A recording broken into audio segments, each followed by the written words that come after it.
Hello, hello, welcome everyone. Yes, I know my mic is muted because it would be rude to talk during a song, would it be? Hello everyone.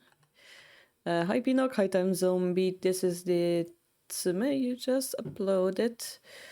See you. Oh god, starting new year with Nifu. Oh god. Hello Kashiro and Cheese James, Yellow and Nimio. You sent the link before the stream started, so I wonder if I should put you on the back, but hey, I know you searched a long time for it, so we're gonna keep it. Wanted some help with ideas for a very theoretic position that I studied and tried to avoid. All right, it didn't go well. Okay. Hey James, thank you for 100 beats. How many viewers are normally here? Between 20 and 30. We have Mifa, Skifu, we have 3 Kifu so far. But for now we're gonna look at this, stare at this not really beginner friendly Tsume Shogi. And wonder. Nom nom. I have no idea what's the solution. Nom nom. Biting on a white chocolate because I love it. Nom nom. I have no idea, Time Zombie, how to solve it. I would have to sit on it longer. Non-futile interposition puzzle. Non-futile interposition.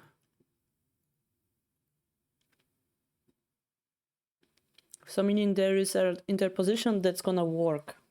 Okay. White chocolate is good chocolate, okay. Well, dude, Hunter, we will analyze Kifu soon, which gonna be beginner friendly, but Time Zombie wanted us to take a peek on this. So we're gonna warm up a little bit by looking at it. One thing I can notice that the enemy has 4 knights, 2 silvers, 4 gold in hand, which means if we move this bishop and so check on the first row, you cannot actually drop pawn, you cannot actually drop the knight. White chocolate is not chocolate. I'm getting so triggered that I'm thinking whenever I should leave you with this stream offline. No, I'm joking, but how would you call it if not white chocolate? Its name is white chocolate. We can discuss that it's not chocolate, but its name is white chocolate, so it's like starting a discussion whenever ananas pizza is pizza. Who cares? Eat what you want. So Cheese James, after the silver drop, the king can just run away as well. We should consider that. Peanuts or nuts. Oh my god, Time Zombie, stop. You're breaking my brain. Totally breaking my brain. So we're gonna spend like 5 minutes maybe on this Tsume, then give up and then move on with the Kifu. So if you guys didn't send your Kifu, there are only 4 Kifu in a row in the queue for now. So if you want your Kifu to be analyzed. Legume. Oh god. Legume. It's a French word, I believe. And I don't really understand in my Polish brain.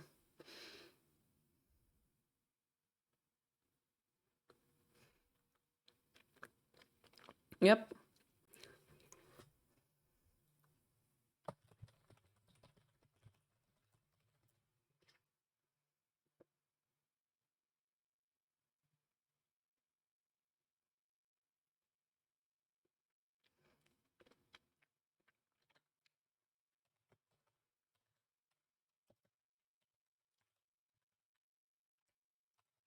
I cannot type peanuts.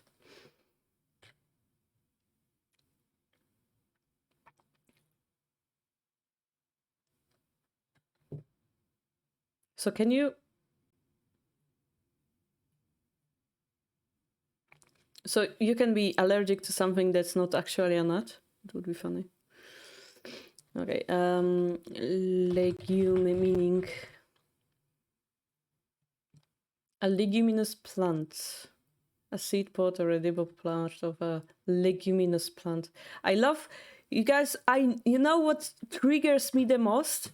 When you put definition of a word, when you put in definition of a word, the word that you're defining, it triggers me so hard. It's like, well, shogi is shogi. It's like the most triggerous part of dictionaries. So whatsoever, legume. All right, it's a plant. We have to accept it.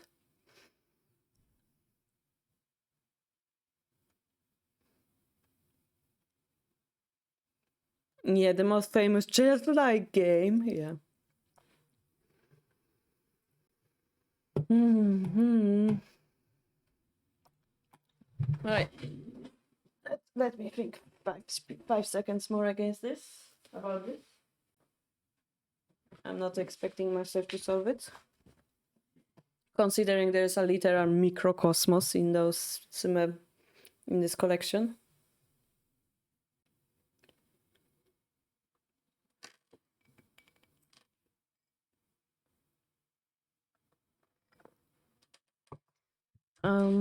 So if we were to drop a bishop here, there's a drop here. It could be in the knight or the pawns that we just take it and there's nothing. You could sacrifice the bishop somewhere. We could drop here. They can drop something here, or here, or here, which cannot be the knight or pawn. So it's gonna be silver or gold. We could also go here, but we couldn't promote because there is a pawn on our path. We can also drop the silver, we can also drop the bishop somewhere along those lines. So we can either move the bishop, drop the silver. And the most epic line that we would like to work is to just sacrifice the bishop here, king takes, and ooh, we magically checkmate, but knowing that this is a Lily problem, it's not going to work. So deal with that.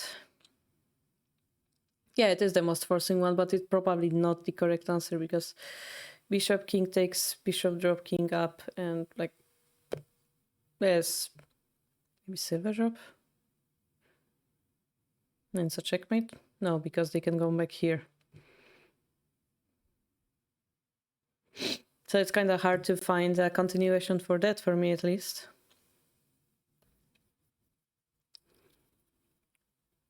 Also, this rook cannot promote. That's another frustrating part. So if the silver drop here, king goes here, the rook cannot promote because on the 4 file.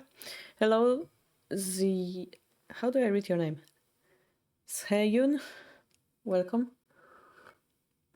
We're doing 5 minutes of the very difficult summit, then we're gonna do keyframe review. So don't be scared, guys. It's just for warm up.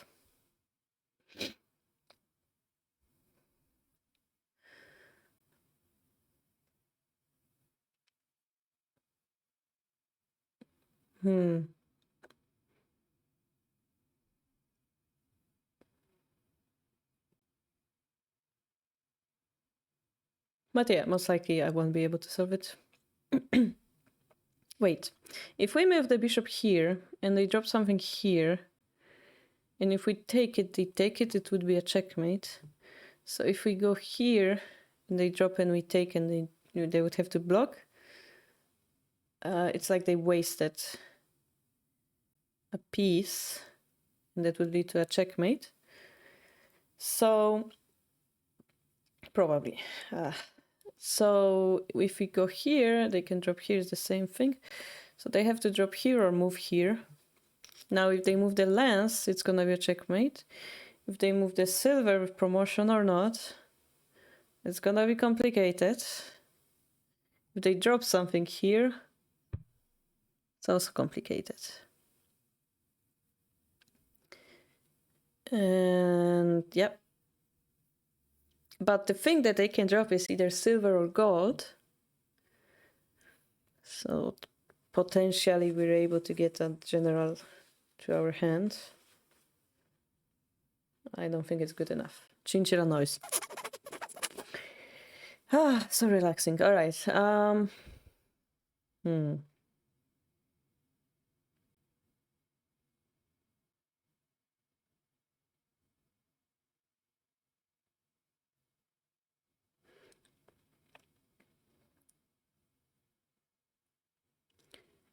Now I have to consider silly moves like bishop, king takes, bishop drop, king here, silver drop, king takes. And then we sacrifice this token somehow in hopes to open this rook line. To consider that.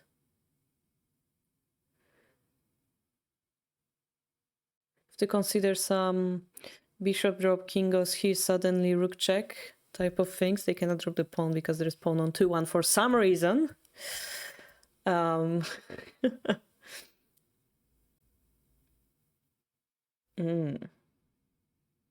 I don't think it's helping us anyhow, so that's the problem.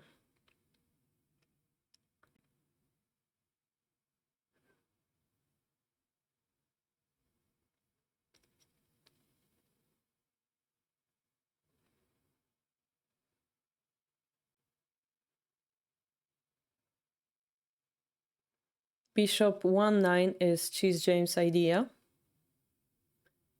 Very crazy first move. Oh god, if the Mifa says it's a very crazy first move, I'm terrified already. Oh, there's another move that I didn't think of, which is rook sacrifice to 1-8. Bishop 1-9, the problem is you can just take it and the rook cannot promote, so I don't know how you continue that. Yeah, as I mentioned. Maybe bishop drop 3-7. Bishop drop 3-7, I thought you can just take it with the lance. The promoted lance. And then if you make a check with the bishop, they drop a silver, and then you can take it with the bishop.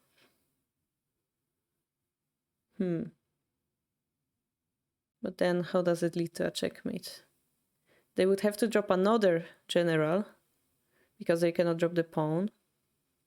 Maybe that's working, actually. So let's say we have 2 silvers. And then we drop 1 on 1-7. And then they go to 2-7 or 3-7. Probably 2-7. Now the question is the piece on 2-9 a silver or a gold?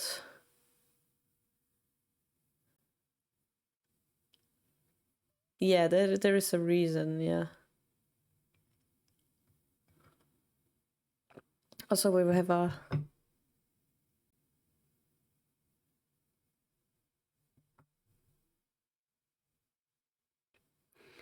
we will have a lance in a general, actually.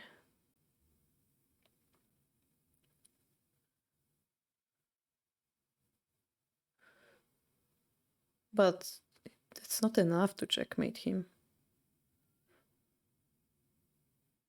I will give myself 1 more minute. Hint, all moves must be check. Yes, that's true.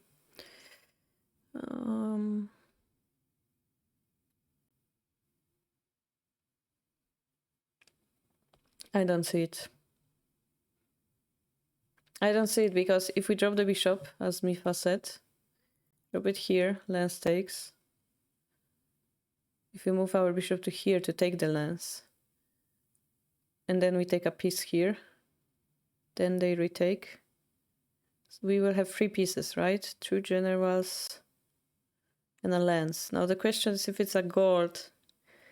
Like silver drop king runs, silver drop would be a checkmate, but silver drop king runs, we have a gold.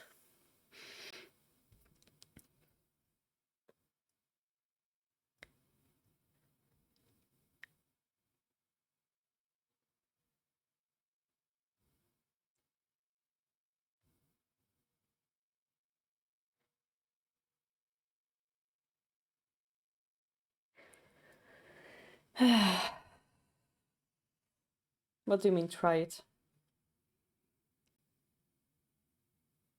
Also, you can drop a bishop to make it more complex. So then the other question is, why don't we drop the bishop on the big diagonal instead of 3-7? Why don't we drop it on 5-5 or like 9-1 to get another piece in the hand? Drop that bishop.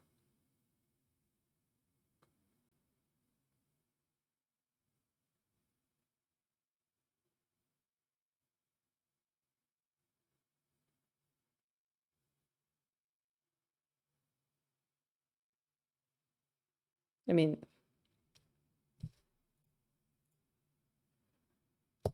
here you go.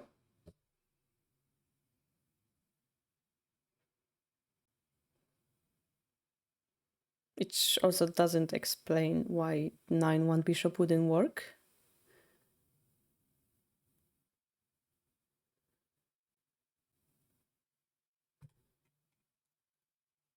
Here you go.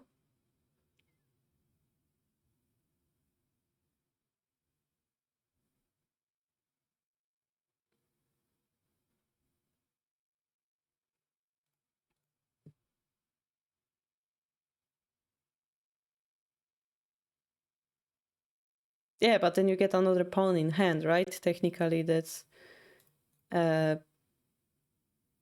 better, right?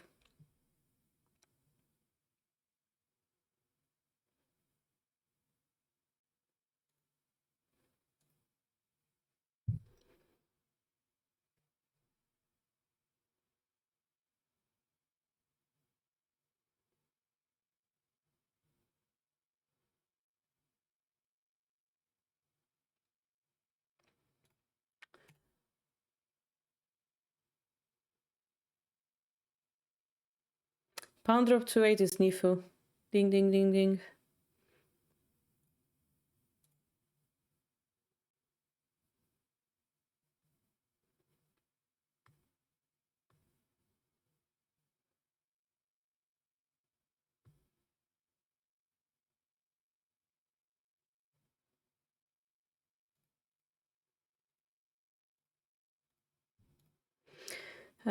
Good. Well, Mifa did it. Woo! How many moves is that?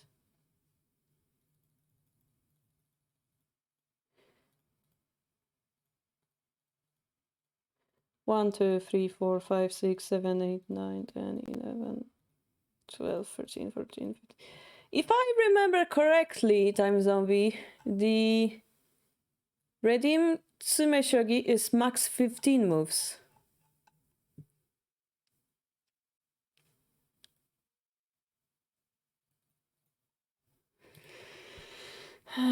Whatever.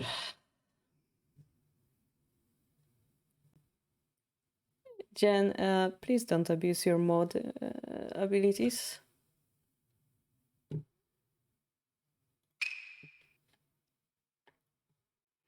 Alright, so we have Nimius Kifu to analyze, then we'll have Eons, then we will have Mifas and CO. That's all the Kifu we have for now. We gonna start all of them. There's a Bishop handicap and 4-piece handicap. 2 of them are Mifas game, funnily enough. And Nimiu will be the first game, which is white. Well, ask Jen. He decided that you deserved it. I don't know. I didn't ban you, so discuss it with Jen. Maybe I should ban Jen for abusing his mod powers. Alright, so Nimiu had some specific question about his game, theoretical question. He will be got away. This king disappears for a second. So Nimiu, whatever that question was, now is the time. So we have you played this, which of course allows your opponent to exchange this pawn. I've already told you 50 times. You played the theory of relativity. All right, so let's see if you really did play the relativity theory. So this is an attacking move. He played a defensive move, you played an attacking move. It doesn't seem like a theory of relativity to me. Now you both played attacking, now he played attacking, you played defensive, you played attacking, you played attacking, he played attacking, you played attacking, you played attacking, you played attacking. You went his side, okay. Well, this is Aigakari. Push the edge pawn to keep the balance, alright. You both exchange the rook pawn. It's symmetrical position, and they played the 4-8 gold while you keep the older shape 5-2 gold. Meantime, Isogashi sends us his Kifu, so I'm gonna add it to the queue. And the 4-4 pawn. So without the bishop exchange, we arrived at some weird Aigakari situation.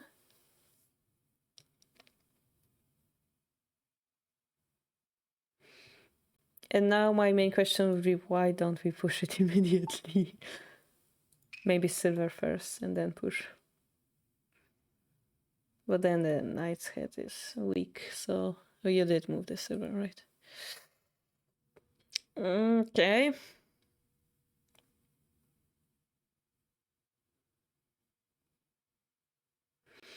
Yeah, I don't know about Aigakari, but... I mean, the bishop could be exchanged at any time. It just happened that they didn't, so... It would lead to the bishop exchange. Here it doesn't matter because this guard would walk like this. So... The problem is they both have a wall against their king and they cannot castle it because their both bishops are weird. This pawn is for free, by the way.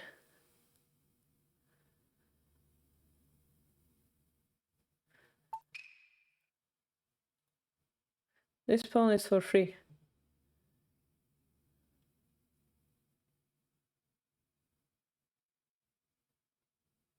That's a very huge pawn to take. In the opening,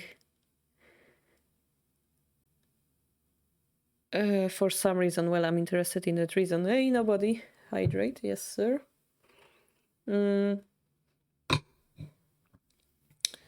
Cheese James, all right, to DQ.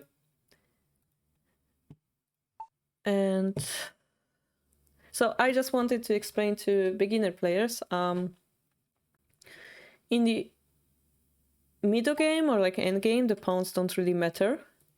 But being able to like eat a free pawn in the opening like this, we could argue whenever that's middle game or the opening because the pawns were exchanged. But if you're able to like delete a pawn like this, let's say this bishop goes back, this space becomes free, right? So if you have a knight in hand or a lance in hand, immediately you can make a check or attack the gold.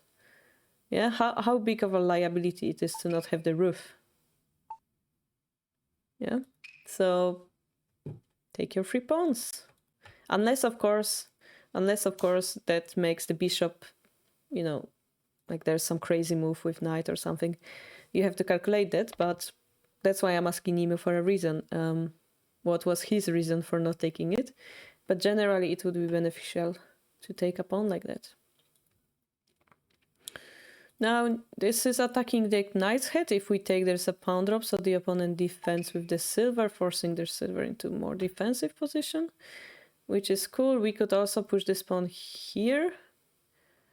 Would this just consider this for reasons like this?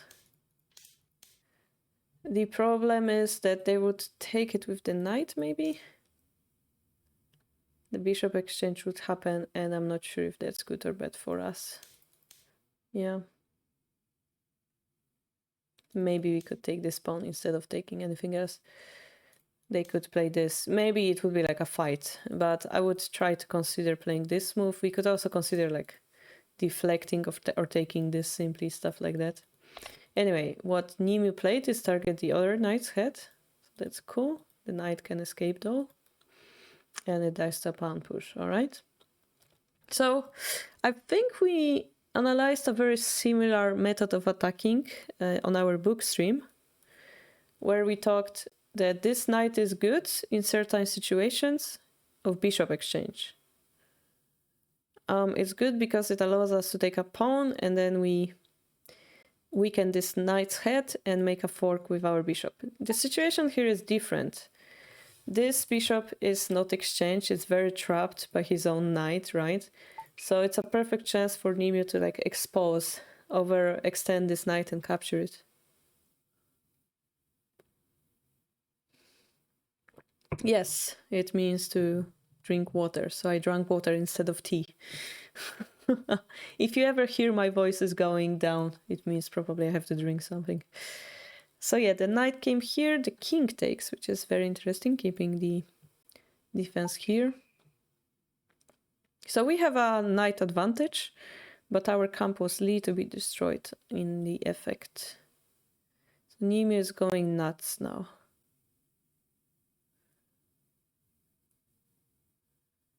I'm a little bit scared of your king, like... you're opening your bishop, potentially allowing the opponent to exchange those. You can force this gold away, your king will be alone. There's this pawn drop which might fork stuff. So like the time, I know that you don't have a pawn in hand, but the timing of it seems kind of scary to me. But they gave you another pawn, okay, and they attacking here. What is going on in this game? All right, so they decide like, they decide to go here, which I can read as your king is less safe than my king, so I'm going to exchange the bishops and drop it here to attack your king. That's probably what your opponent is thinking. And you decide to protect it. Like, that's so scary, Nimu.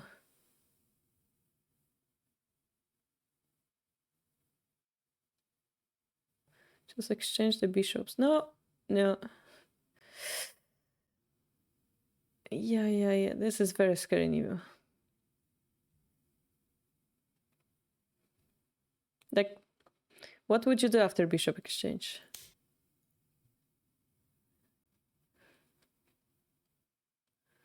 Yeah, I know you have a knight advantage, but...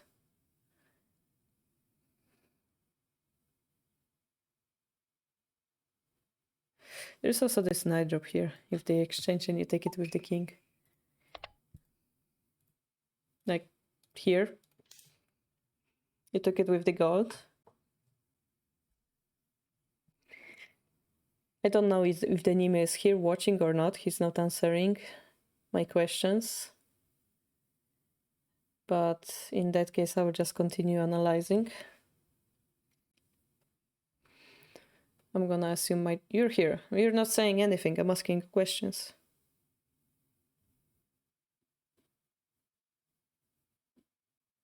So you decide to not answer my questions.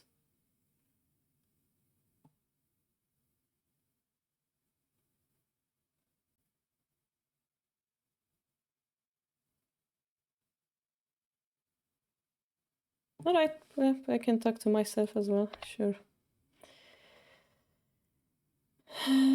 Well, anything can sound bad if you want it to be. I don't understand. Well, I was hoping to understand your reasoning because you asked me a question about some theories. So I wanted to hear more of your questions. But if you want me to simply analyze this game without any type of interaction, I can do that as well. So here, your king is very weak now. They have this knight drop that's gonna fork your king and the rook. Your king is in the open, so having a rook would be nice feast. If this pawn is here, it's also a nice thing because it further forks those two, this time using a bishop. The question is, do we wanna exchange the bishops first, maybe? And then go here. You know, and this way we have more options. Because what we don't want to happen as Gote is maybe this bishop being blocked with a knight or a pawn. And yeah, there is just this knight drop. I don't know. Like, I know you have 3 knights, so maybe you might consider like, oh, I'm gonna have a counter attack.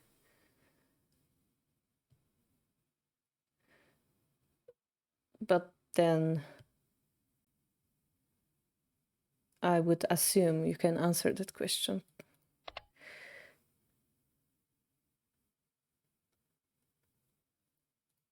Three knights, yeah, looking good.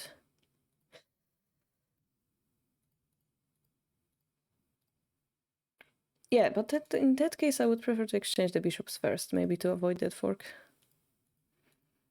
Here we are, it's a check, we protect it. Then you put your literal king in front of your literal rook. Okay, interesting. Okay.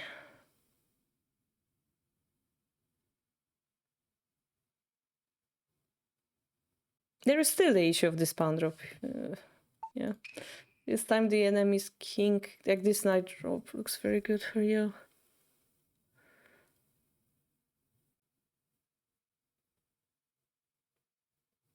I wonder if I would move this silver up to like defend a little bit more, make it wider for my king, or just go for this and like go for the counter. The other move I want to consider is maybe like abuse the rook a little bit more, one way or another. We could even consider moves like this. Guard drop, it looks like a good defense. Yeah, well, I see. To make a check and to take the knight. Well, you know, the rook would be protecting the knight, but not really clear. Unless we drop it here, then yes, then we can just take it. But then our guard is hanging nowhere. So it's not really clear if it's a good exchange or not.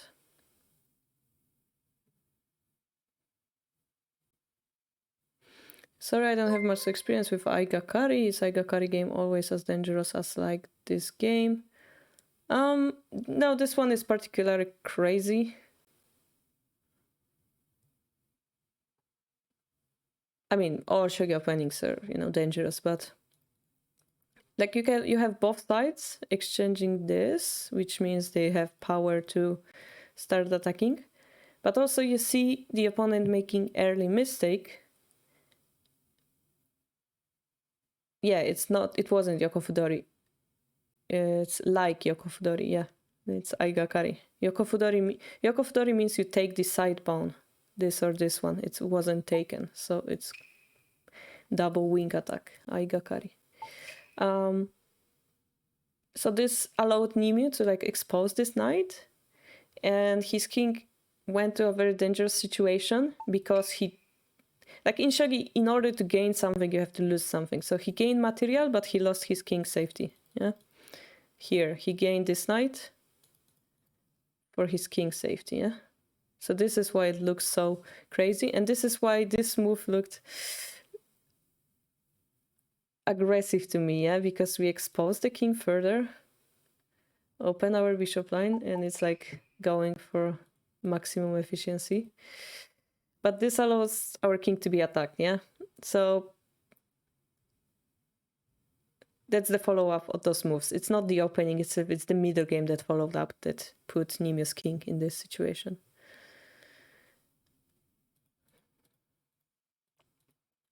So this is a check, unfortunately. Puts your king in a weird spot.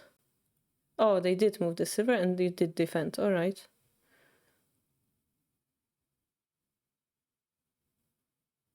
I have so many questions about this king. Yeah, so here the opponent should just leave this king and start thinking how to expose your king, I feel. He has no reason to go there. What is this move?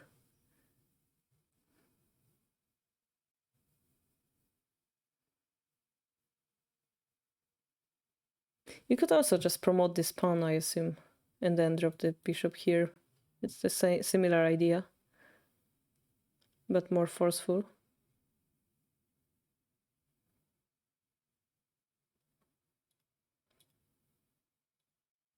Yeah, so this wasted 2 moves for your opponent, and this is why you gain the speed attack. So now it's very unsure which side is winning to me.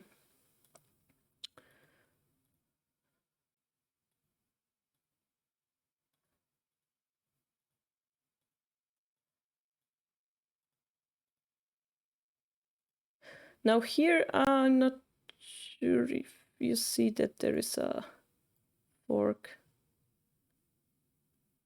Like here, in this situation, yeah?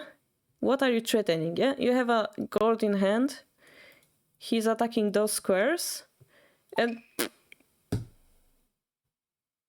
yeah, if he just plays any other move that's like you're dying, yeah? He went for very defensive play here. It works. It's gonna work, I assume. And he resigned. So Yeah.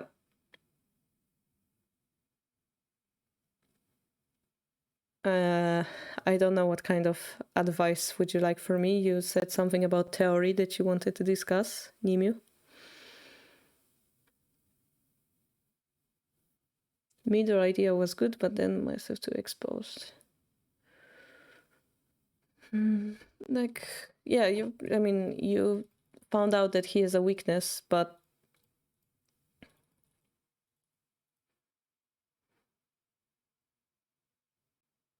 I don't even know if you want to attack there or not. There are different ways to continue. Like, we could also consider doing this. This exposes our king, so we have to value our king's safety too. And here is a scary part. Yeah, he has only pawns, and if you open up the position, your king is gonna be unsafe, especially the bishop drop. Yeah, so you have to keep that in mind.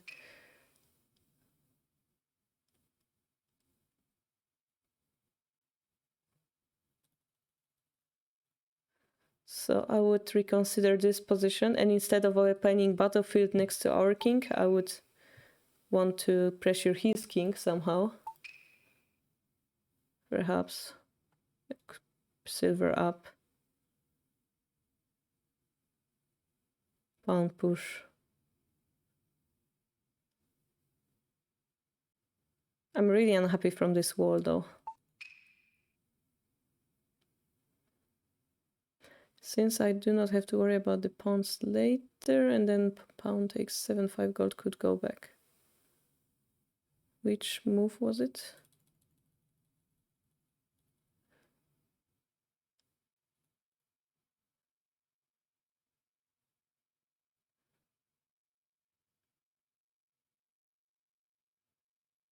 Yeah, the wall in Gakaria.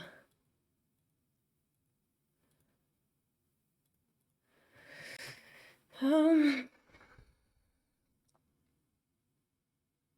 was planning to fix the wall. The theoretical position is a bit different compared to this. The idea is that we both close the diagonals and play sort of check mark shape with the generals. Gold 3-2, silvers 4-3. Yeah, but then your king cannot block the silver, right? I don't know if the king should be on 4-1 or 4-2.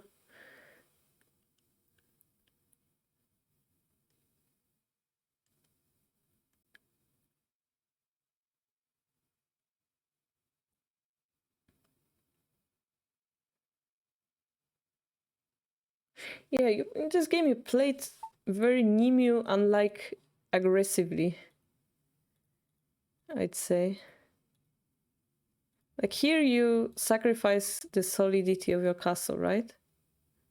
And you have no way of activating the silver, so your plan that you mentioned isn't going to work. Because how will this silver go here, right? Unless you mean this silver. No, you said silver 4-3, silver 5-4. So the question is, how do you expect that this silver to teleport here, right? Unless you start with the king being here. The left silver. I see. So you plan to waste a lot of moves, basically. But where is this gold going then? Gold here, I see. So here you're saying something like this.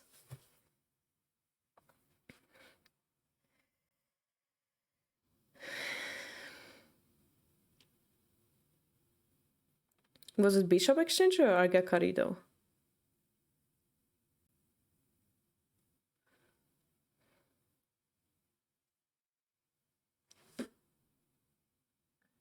Well, but this is one of those examples when you have a plan and then the opponent plays something surprising like this knight jump. And you don't know how to call this, but well, is the bishop exchange or not? It's a very simple question. If it's exchanged, it's a bishop exchange. If it's not, most likely it's Aigakari. I don't know why you don't call this position Aigakari. It started as Aigakari and therefore is a variation of Aigakari. But yeah, we can discuss about that.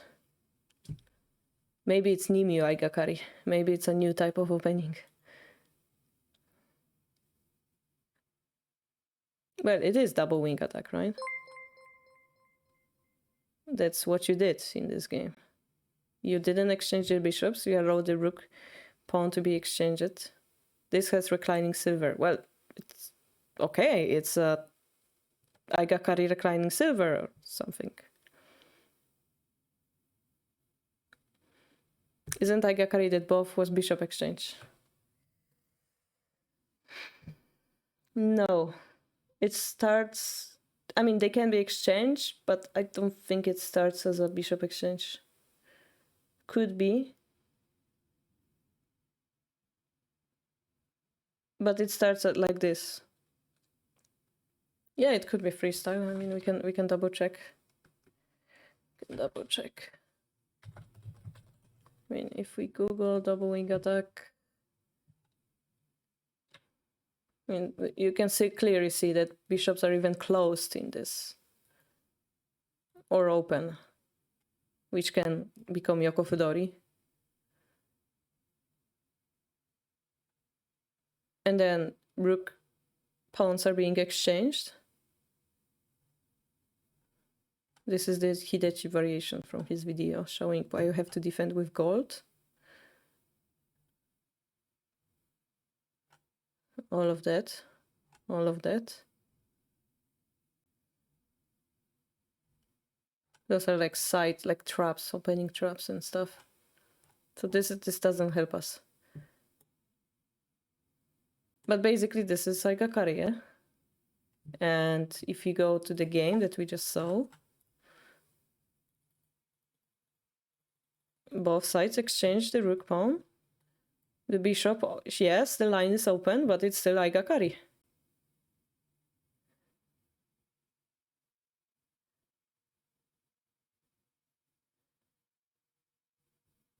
Yeah, we can check the Japanese version.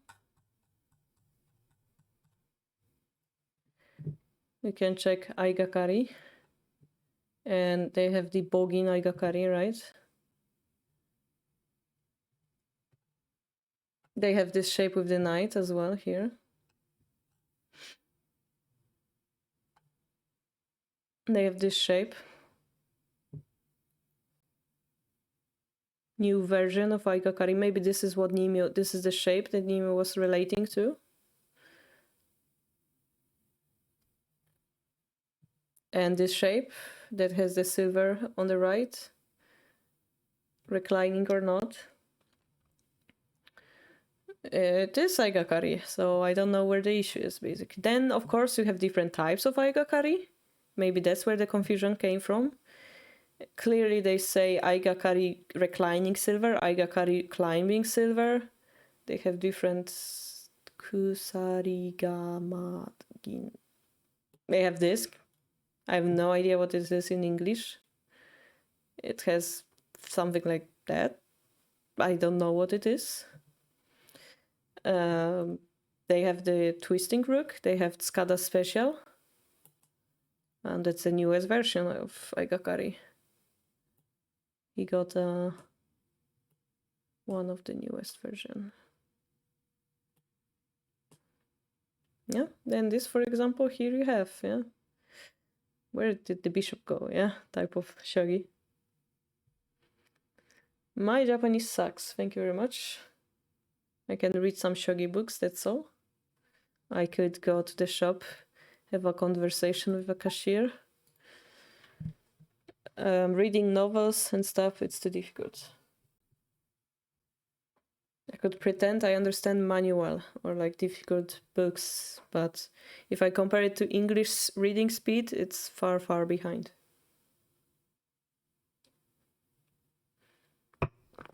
I figured out it was based entirely on just the rook pawn exchange. Aigakari, yes, Aigakari. What? Could you say it's like this and that opening, and as long as we can relate the ideas, it's fine? Could you say it's like this and that opening, and as long as we can relate the ideas, it's fine? I don't understand the question. Yeah, it's like that opening. It's like one of the sub-variations. And yes, similar ideas apply, if that's the question. Well, you guys can read the kanji. You can read those kanji. Ah ha ha. But yeah, it's like Akari, basically. JLPT, no, I passed JLPT 3. Yes, because in Shogi it doesn't matter. Well, it's what you played, Nimio, so I don't know where you get your knowledge from. It's just the shape you made. It doesn't matter whenever you can name it or not, but that's what you played. Yeah, it is awkward. But yeah, the issue in this point was king's safety, I believe. And the flow of the game, yeah? You went for the advantage, but then you continued attacking while your king was being weak. I'm pretty sure if you look at the computer, analyze it, this is where it's gonna drop a little bit. This pawn push was weird. I don't know if that's the correct timing. This is when I would go for your shape, perhaps. The one you mentioned. To stabilize it a little bit. I don't know. But yeah, I'm not happy with the knight drop here.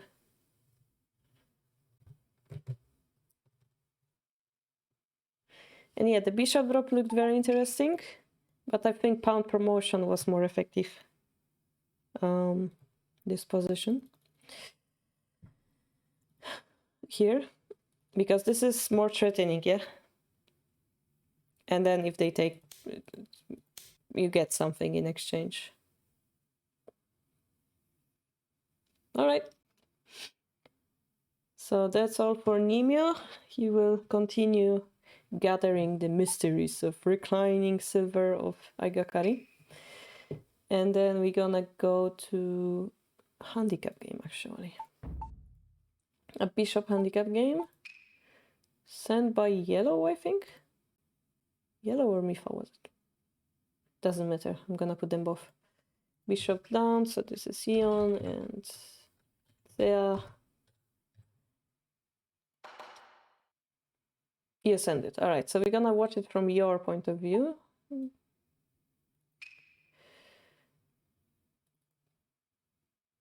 Did it work? I think it worked. All right. Let's see.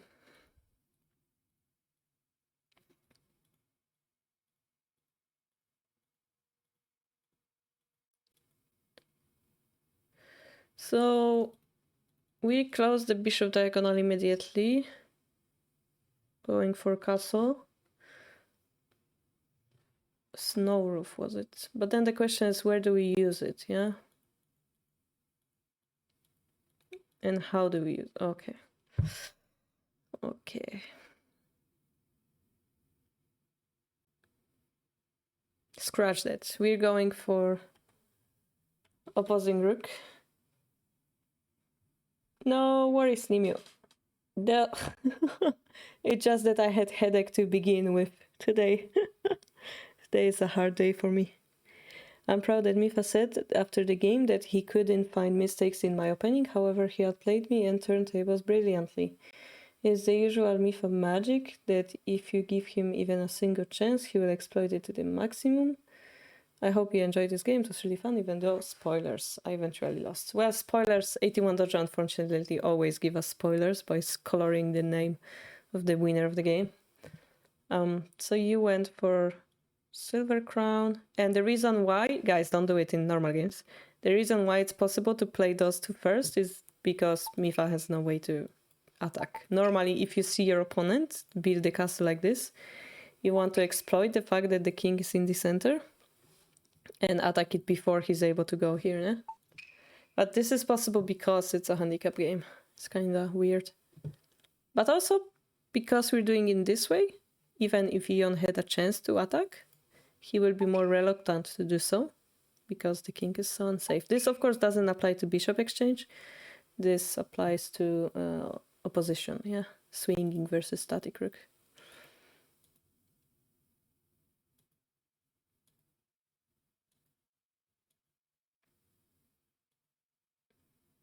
Now Mifa activates his left silver, which is pretty interesting.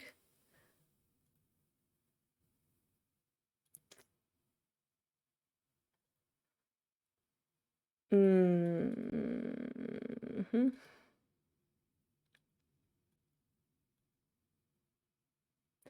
So remember what we talked about issue points. We have to ask ourselves, do we know what to do after this move? If that's fine, it's okay.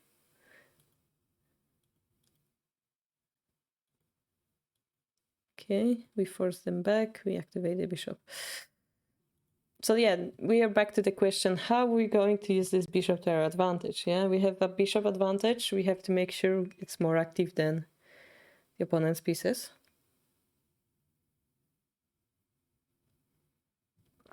Here's the system in normal games. So far I haven't lost any players less than 5 dan. The 7 dans do exactly as you say though and make a quick attack and it's quickly lost. Yeah. Oh, you play against 7 dans? Ooh, the nerves. Nice.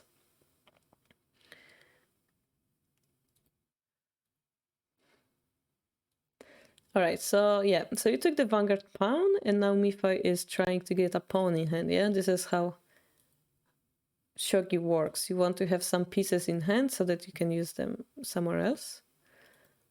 And here you invested in keeping the vanguard pawn. You could also consider exposing this file, but it doesn't seem to be working, so maybe that's not too bad. And now you will have a spot for a knight drop in the future, so that's cool. We could also consider getting another pawn in hand with this. Going here, targeting the pawn. And now it becomes middle game, yeah? But question is also, are we ready for the middle game? Let's see. If we were to drop the pawn, I would assume Mifa is going to take it. But that would be dangerous, right? So we could drop it. Let's assume this happens. Then somewhere along the line, there might be this fork here, yeah? When do you think of it as middle game? Well, in general theory, we say that when pieces clash with each other and they're being exchanged, this is where the middle game starts. But I lightly said that this is where the middle game started because it seems like the position calmed down and I would call it opening. In truth, probably this is already middle game.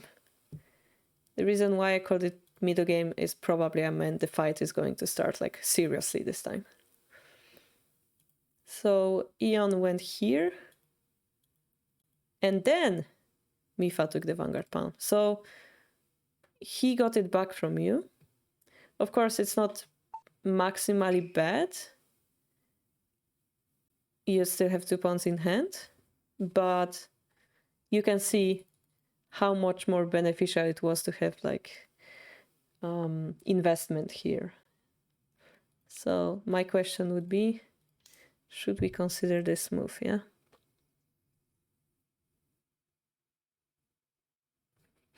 Then we go. So Mifa took the point back. He doesn't have a pawn in hand. Oh, but I see you continue fighting for it. The problem is now the vanguard pawn shifted a little bit forward, actually closer to your king. So it might be problematic. But then you have this. All right.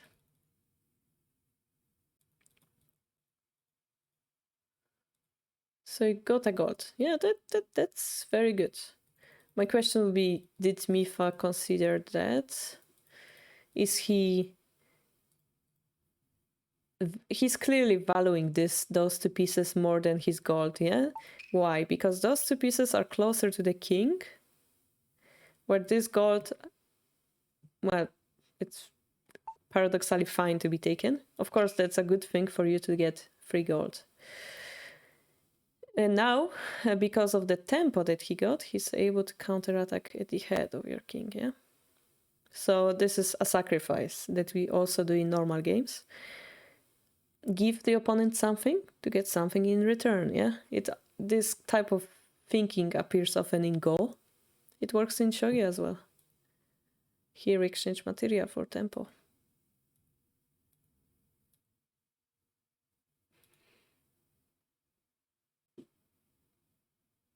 Now this move looks a little bit crazy to me.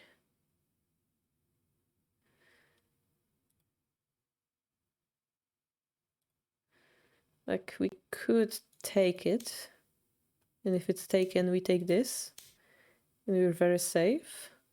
Okay, we cannot drop the pawn, that's our problem. But I assume this is going to happen. And that's where the trouble starts, right? Because it's checkmate threat. So this move looks really amazing. We took this, trying to mitigate the damage. And the gold that we got is now back in the opponent's hands, yeah? And now our rook and our bishop once more are very trapped, yeah? So this is why Mifa is quite happy, probably. He managed to keep those in line.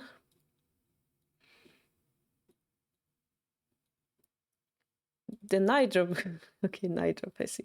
Knight drop is a good follow-up. The king is now very unsafe. So yeah, your minus is your pieces are not used well, but your plus is that you've managed to put Mifa's king out of any possible castle. The problem is, how do we continue from now on? It looks to me like good fight still for both sides. You drop the pawn, making threats. And then you move this gold. All right, that looks scary to me because it's your defensive gold that you're attacking with. And yeah.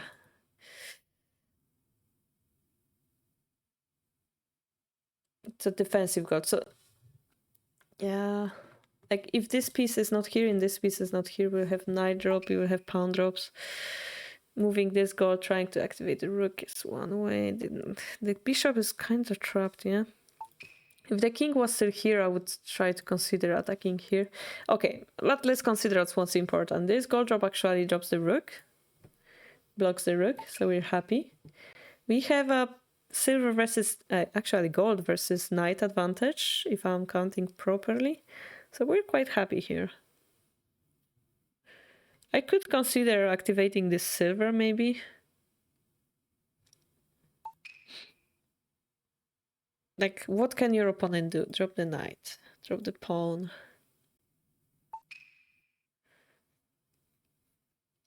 How do we survive those? We have to consider that rather than how do we attack, rather how do we survive this long enough to have an attack. There's always trouble when you convert a defensive piece into attacking piece. Ooh, good one. Yeah, I would feel more happy with...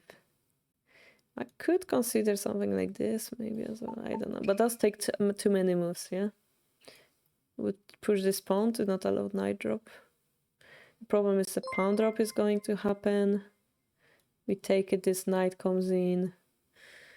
But then we can probably drop the silver, escape the gold. And this way we kind of naturally, if they force our gold up, then it's acceptable, yeah? But if we move it by ourselves, we kind of invite their attack. How about move like gold drop 6-2? Yeah, that's also cool, I guess. But the problem is the silver escapes. Do we have a continuation? Yeah, is this gold going to be stuck here forever, or do we have a continuation? This move looks good if we had one or two more pieces, kinda. The shape is good, but the timing may not be the best. Thank you for the follow, Miss. I see, but we also managed to activate the bishop. The problem is they're targeting pawn drop next. Attacking strongly. Yeah. This knight drop is amazing.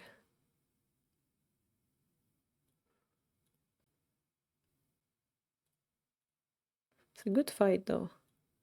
It's a very close fight. So this pawn is hanging. I don't like that. I would rather drop my gold here, actually. Problem is they also drop it here, right?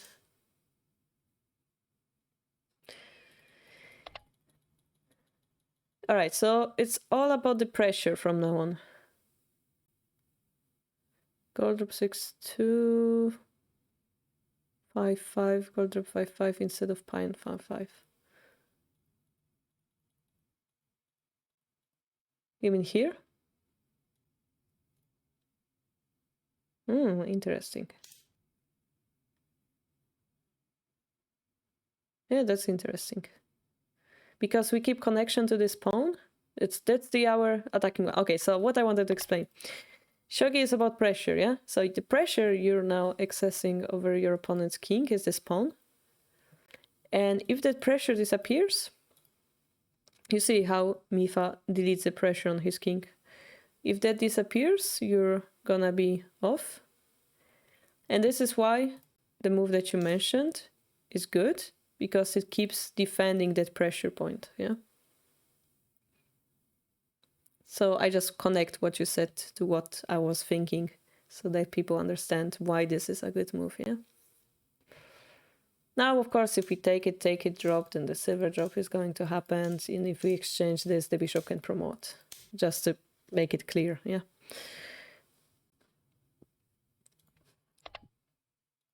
And in the game, what happened is this pawn is left alone. And you are forced to drop it. So what Ion is thinking is this pawn is gonna soon be taken, so I have to make use of it beforehand. So we drop the silver, but as a result, this pawn disappears anyway, yeah? Sure, we managed to delete that defending gold, but that huge pressure point that we had is now deleted, and you can say the Mifa's defense is slightly working.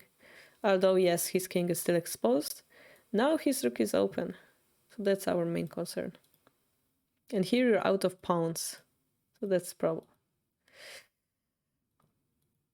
We have to sacrifice a piece to go in. So that's not good already, right? We're attacking with those small pieces instead of those big pieces. So it's like we're playing a handicap game, basically. And I think you should take it with this silver. I know it looks weird, but where are you gonna go with that silver, yeah? I see, okay. I see the idea. If the rook takes, we go here. All right, maybe that's good. So because now both sides are kind of playing with handicap shogi, it becomes an equal fight, which favors Mifa, of course. And now we have the Battle of Generals.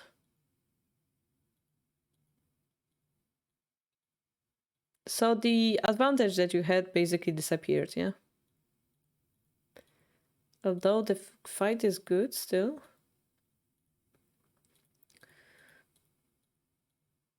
Although the fight is good, we can see that having 4 generals in hand is a huge thing to have, yeah? Is this actually a checkmate? Rook takes. Gold takes, king takes. We have rook and gold in hand, while the king is here alone.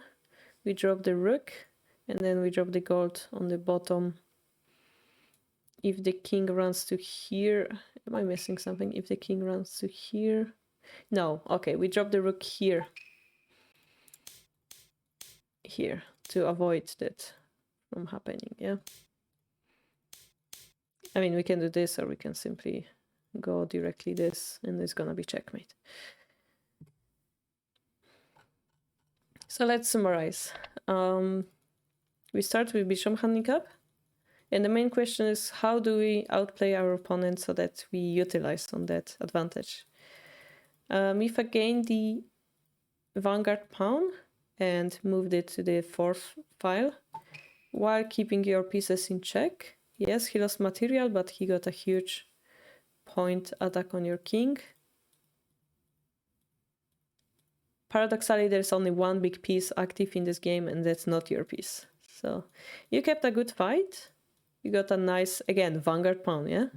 On the 6th row. This one is 4th, but it's the same idea.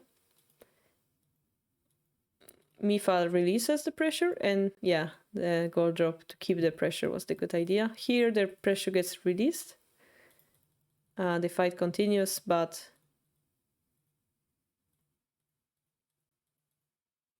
we can argue that now that your bishop that's supposed to help you is your liability. And your king being in front of the attack.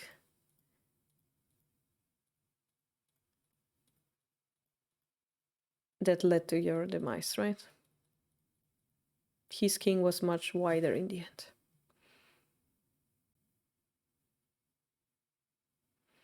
He was also very critical of me for giving up my vanguard pawn for material. I'm actually, you know, it's not like I would know to do it, so it's just that by reading what moves he played... Okay, it's gonna be something hard to understand, but by watching the game, you can tell what the player was thinking, yeah? So you can tell that he valued this pawn because he moved the rook here, allowing, like, we have to expect Mifa to know that there is this fork. So he predicted that and valued it more. And I don't know if it's good, but the fact that Mifa played it gives me a hint that it is good. And basically I'm translating to you the moves he played, yeah? So I can see that he's happy with his position because he played those moves in this order, yeah? So it's not surprising that we would agree on that. Then, of course, there are a lot of tactical things, like probably you had better tactical moves. Like, for example, should we take this gold or should we drop a pawn here, stuff like that. But that would take a lot of explanation and it would make a boring stream, honestly. Yeah, for example, here, yeah, the gold. Yeah, I'm trying to point out to the generalities rather than the... like, oh, if you played this move, you would have won the game. That's the worst way you can teach somebody, I feel. What you have to understand is like the idea behind.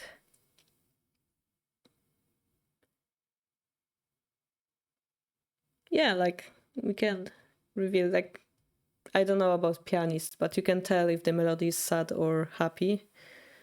Same way you can tell if he has confidence in the moves depending on what moves he plays.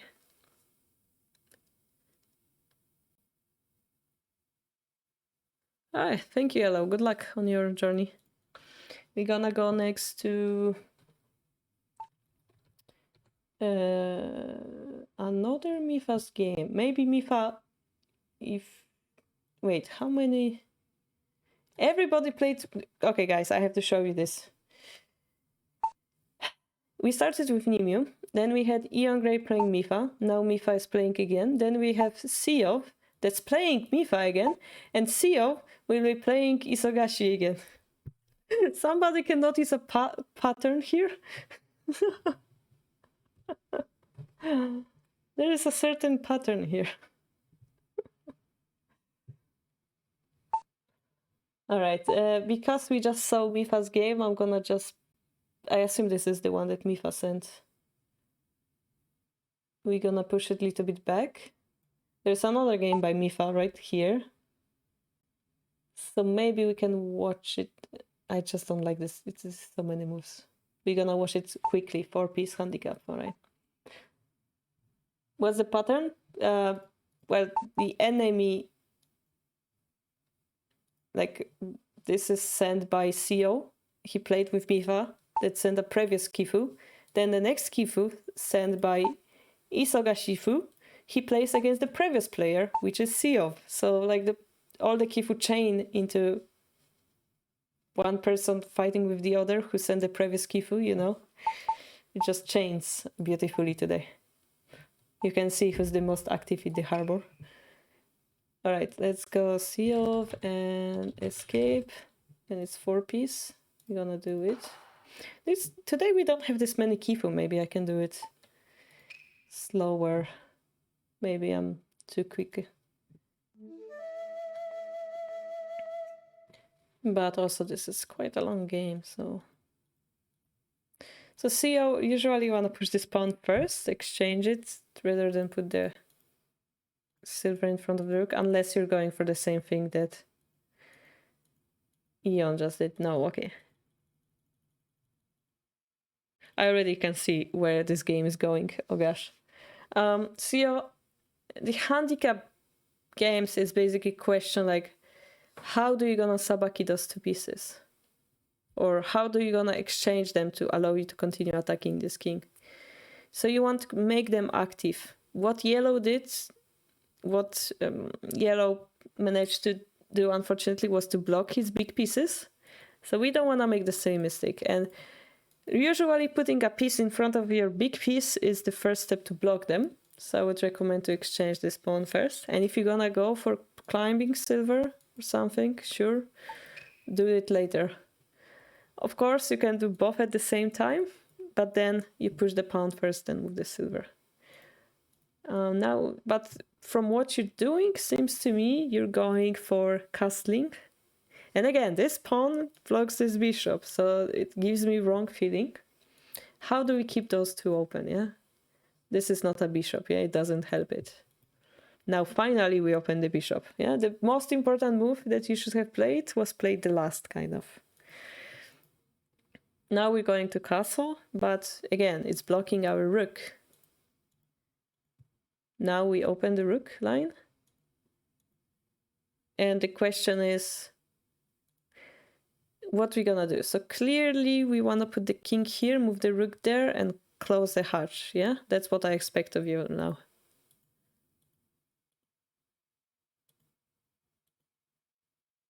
Okay.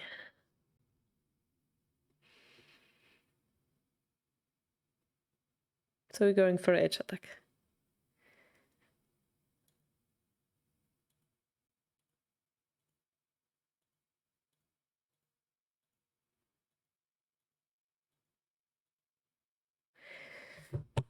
Theo, what are you doing?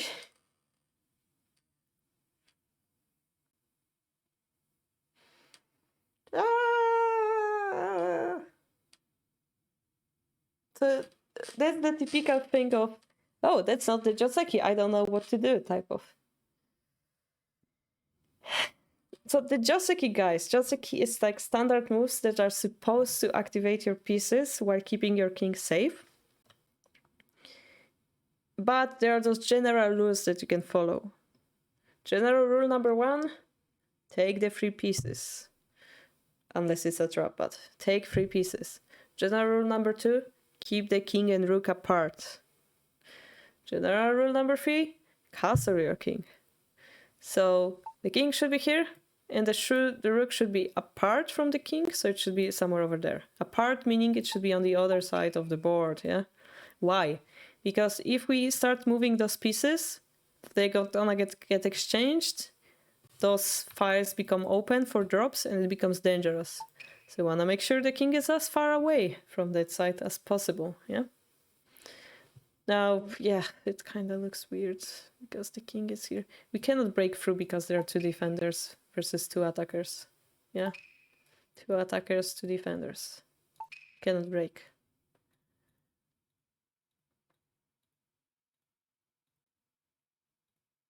So yeah, the rook and king are not friends, okay? They hate each other. Actually, they hate each other, yeah? They're like plus and minus on magnet. Wait, is it? Yeah, plus and minus actually magnets stick together, right? The plus and plus that... Anyway, they don't like each other. They want to be not looking at each other, yeah? They want to be far away.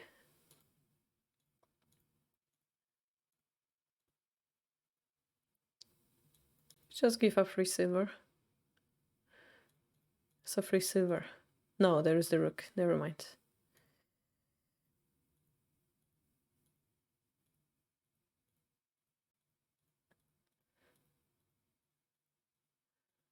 So I already know where this is going. This is why I'm watching it faster. I just see CO getting, like, unfortunately destroyed as an effect.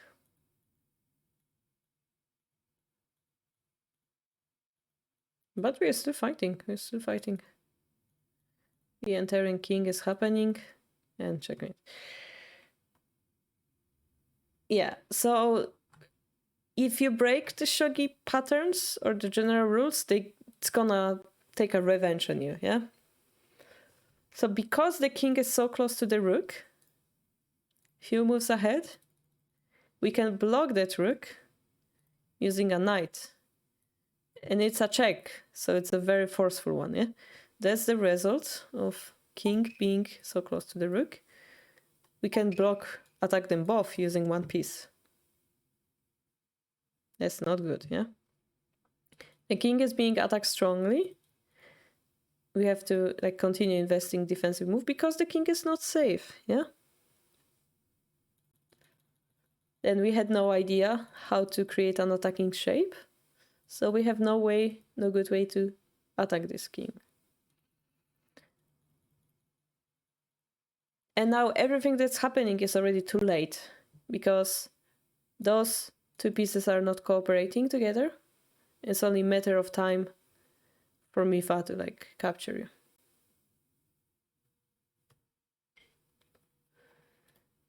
So again, the main question is, how do you keep your king safe? And then how do you cooperate those pieces attack together?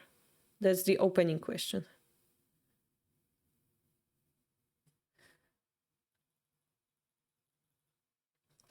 Usually when you see beginners moving their lances, it means they have no idea what they're doing. Usually that means they're lost already. That's the hint for me here. So I would recommend you move the rook somewhere, like on the third pile, to get a pawn in hand. Getting a pawn in hand is the first step to make an attack. This way you keep the rook and the king apart, close your castle, and you're ready to go to the middle game. It's not something you see every day. You mean shogi? It's like generals are saying, here, king, we have worked very hard to make beautiful silver crown castle for your royal highness. And the king is like, I don't want it. Yeah, that would be more like it's yellow.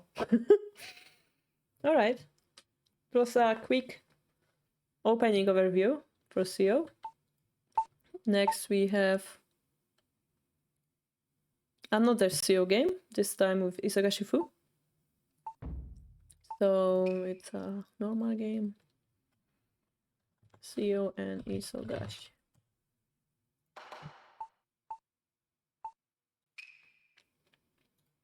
And I didn't download it yet.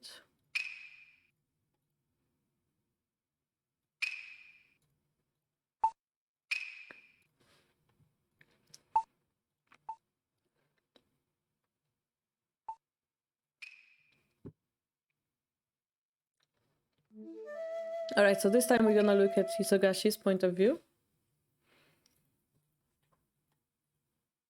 So we're playing third file rook, moving the king to the castle. Perfect. Keeping the king and rook apart. The same rule applies in the handicap games, yeah? If you know the Joseki, you don't have to know the rule, but if you think about it, it follows that rule, right?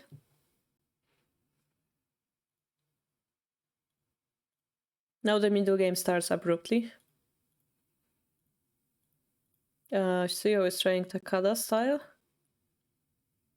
Now it becomes difficult.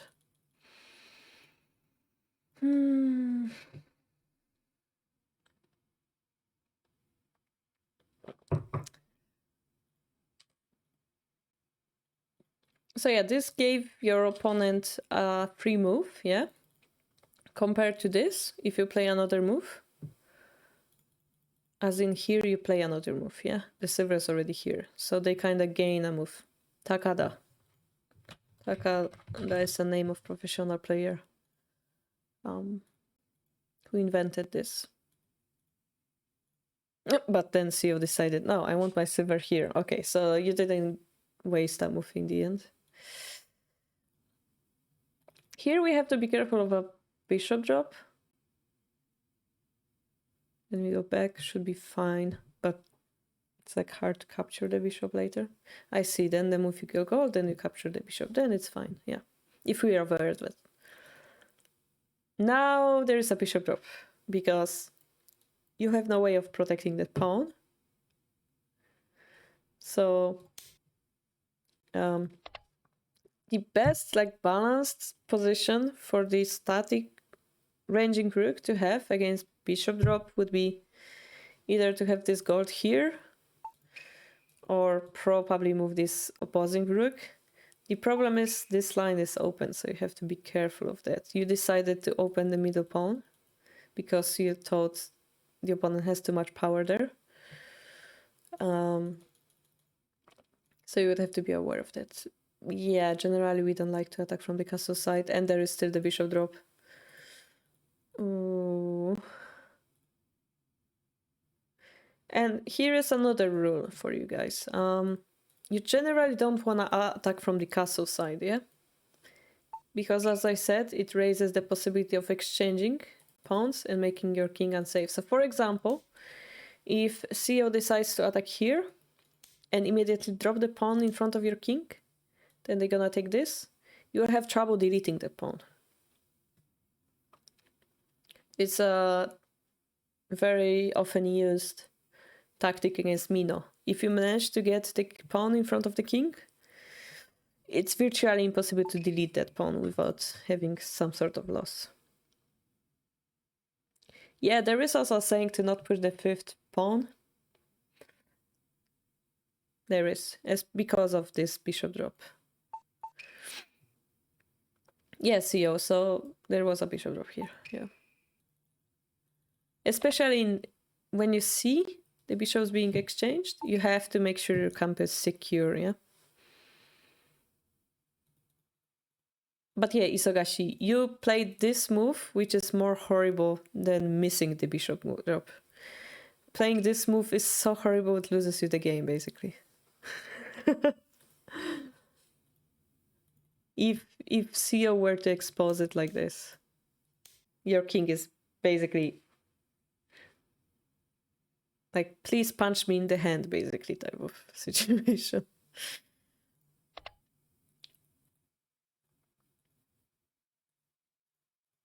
Yeah, here you managed to like salvage it. And this move doesn't make sense. It's like, I don't know what to do, I'm going to push the lance. This move makes sense in Joseki of 4-5 rook, where it's important whenever this lance is here or here, in order to avoid bishop drops. It unfortunately will make some different bishop drops or different forks on your rook. But in situation like this, you have no reason to push that piece, yeah? What you want to do is find a way to attack this king. Because your rook is here, you probably want to attack here, so you would like to jump with the knight. Unless you predicted that he's going to come here and take your lance. Usually there's no reason to move that lance.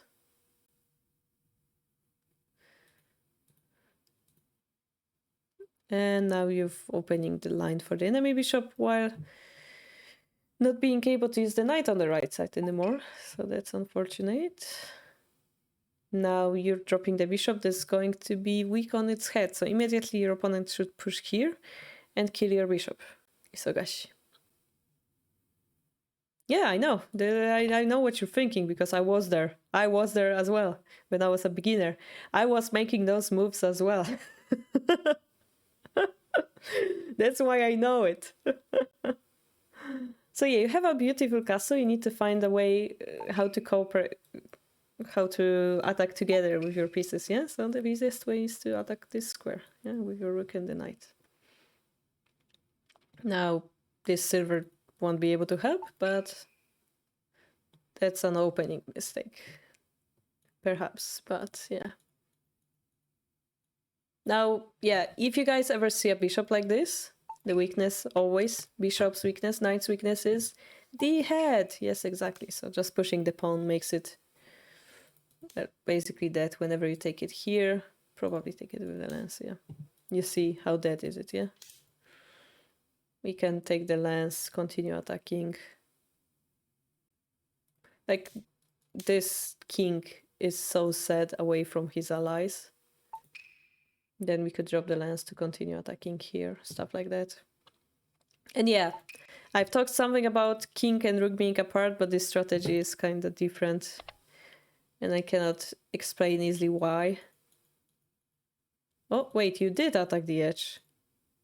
You did attack the edge, cool. Pawn drop, yeah. And we got a free lance, that's beautiful. Now, yeah, we could attack here, or we could start breaking here.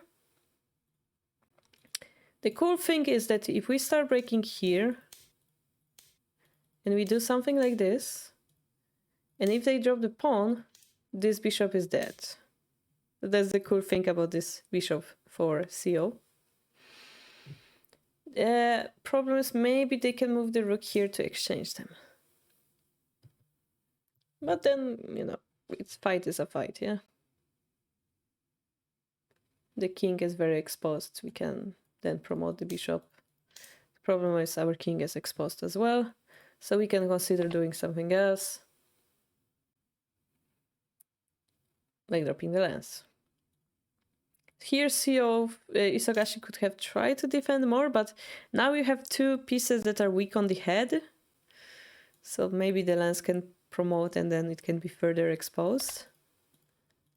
Here we go. The bishop is dead, right? Now we can just promote it. I don't know what we're afraid of here. If we play this, actually the bishop can escape. So it was perhaps the last chance for Isogashi to activate the bishop.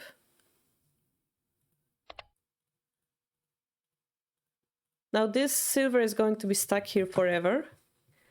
I am assuming this silver is going to be stuck here until the literal end of the game.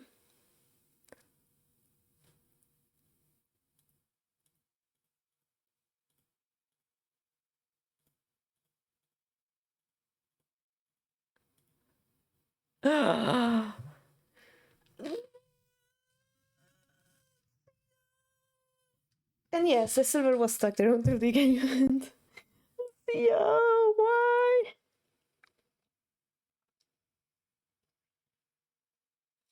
Okay, I'm gonna teach you something about the strategy you're using, okay?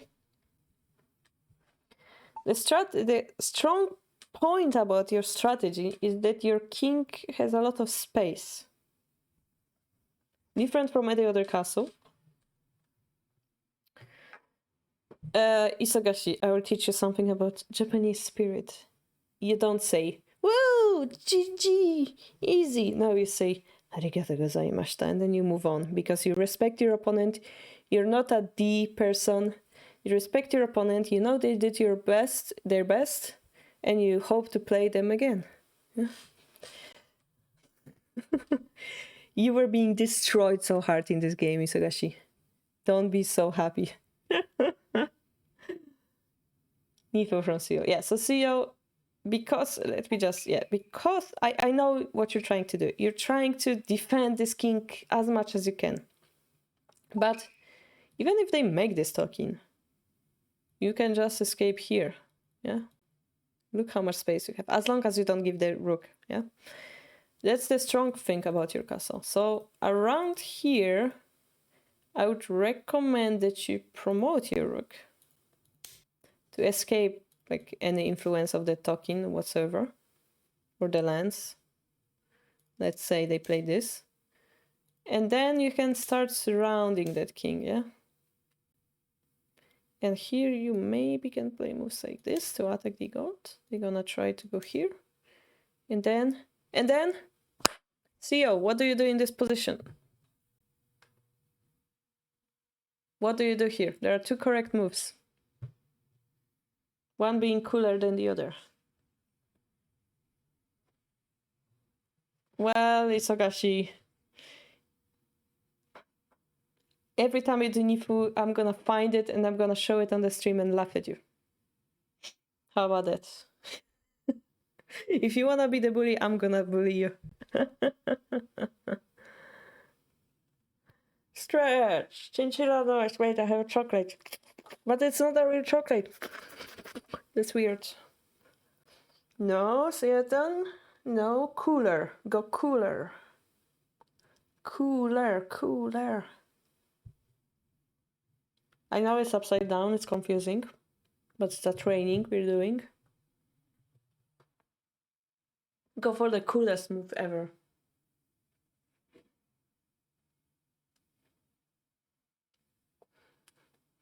Why would I do that? Because I'm trying for you to become a good person that respects your opponents. Especially your fellow harborers. It's a new word, guys. Harborer. It's a member of harbor. Doesn't make sense in English, but harborers. So hard to pronounce to it, my tongue hurts. Yeah, yellow, you missed it. It's the most funny part for me. CEO, if you had that piece, you can do a checkmate in one. What piece would that be? Oh, you got it. Woo! Nice. Gold at the head, right? Gold at the head. Beautiful. The other option, less forceful, is to take the rook and then checkmate with the rook. Why I say less forceful is because it's not a check, but it would be exactly the same result in this game. Yeah, the silver drop is kind of funny. Silver drop, I mean, it's winning. It's winning, like, you cannot take it. You cannot run away. I mean, probably the dragon can be taken. You cannot promote it because there is a rook, so this rook will be taken. And then, boom, you're being checkmated. No, it's not gonna happen, but because the disadvantage is so huge. But definitely it's not the most efficient way to go. No problem, CEO, no problem. As long as you get it correctly. All right, so yeah, I like CEO strategy, but you need to realize that your strength is actually in your king being able to go left and right. And Isagashi, you need to be more aware of your bishop safety, yeah? The bishop on the edge, forget about it. Never play this. I think you learned this game why. It was just murdered in the daylight. Also, don't open the enemy's bishop line. Rather try to utilize your knight. But the castle structure, cool. Keeping the king and the rook away, cool. Keep going, yeah? Keep going. After your Kyushu finished, do you want to play 10 seconds? We're gonna see. We still have like 2 more left, so we have the Olema. Was it Tom Blance?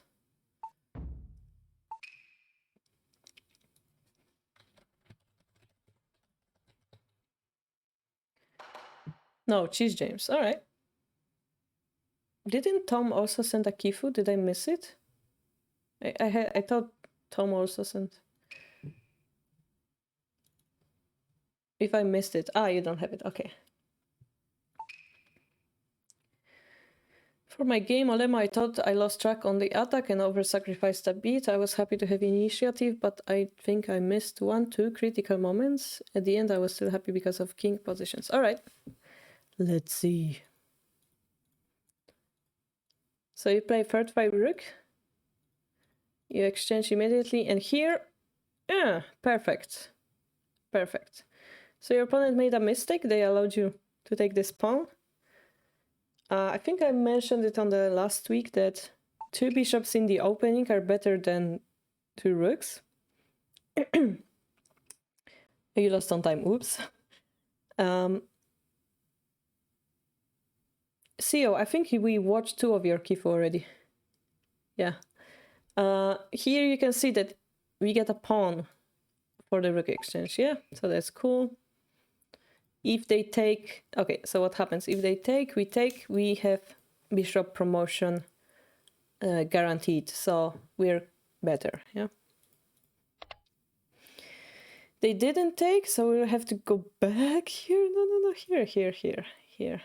Oh, no, we cannot do that. Okay, here.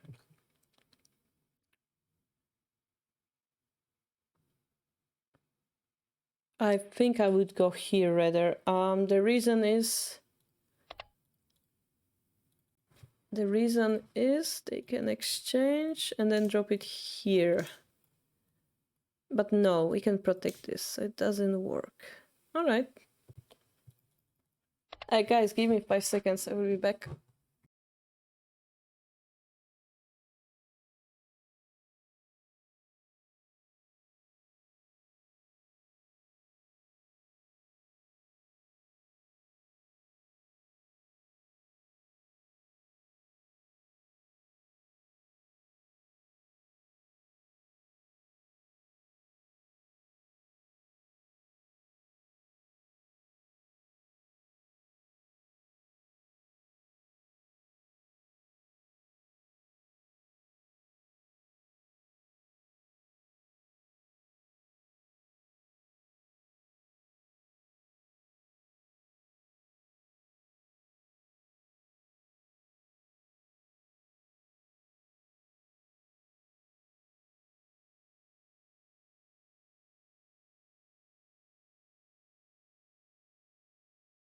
And I'm back. So, where to move the rook? Yeah, I don't generally like the rook jack hanging like this.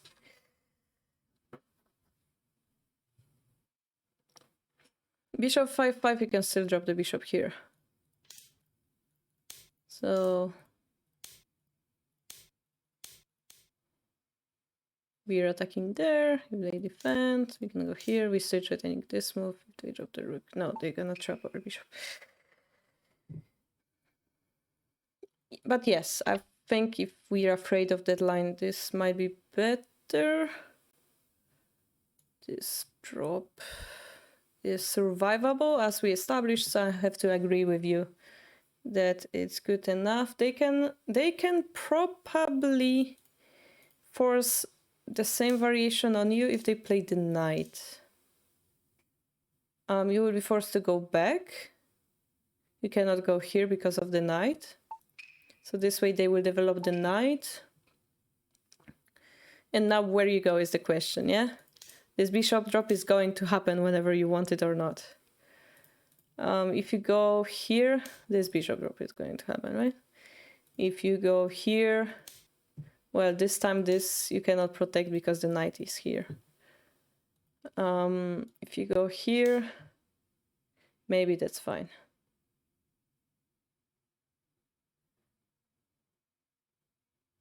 But it's still kind of hanging. I'm not sure about that. It's fine. Oh, there is this bishop. All right.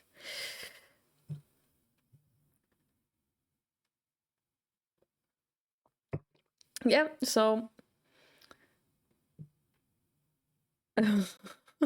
it's okay, Seal. It's okay. You can always watch the VOD. On your other game, I didn't analyze much. I just talked about the main opening principles and shouted, how could you put your king out of the castle? Bishop 2-6, 2-6. The problem is you can protect it with the rook, so it didn't work, James.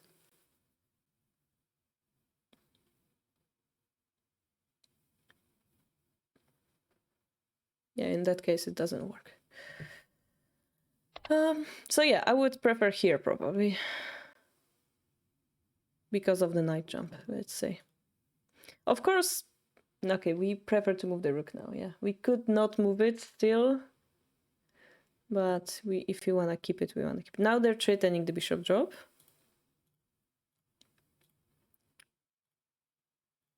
And we are attacking very strongly. And there is still the bishop drop. Yeah. They would be able to make a horse if they wanted to. And they did. All right. No! What is your opponent do? Guys, I know it's your opponent who did it, but what is the first thing you wanna do in Shogi as an attacker? What is the first thing you wanna do? Everybody together. 3, 2, 1. To promote your big pieces. Woo! Yeah. So why?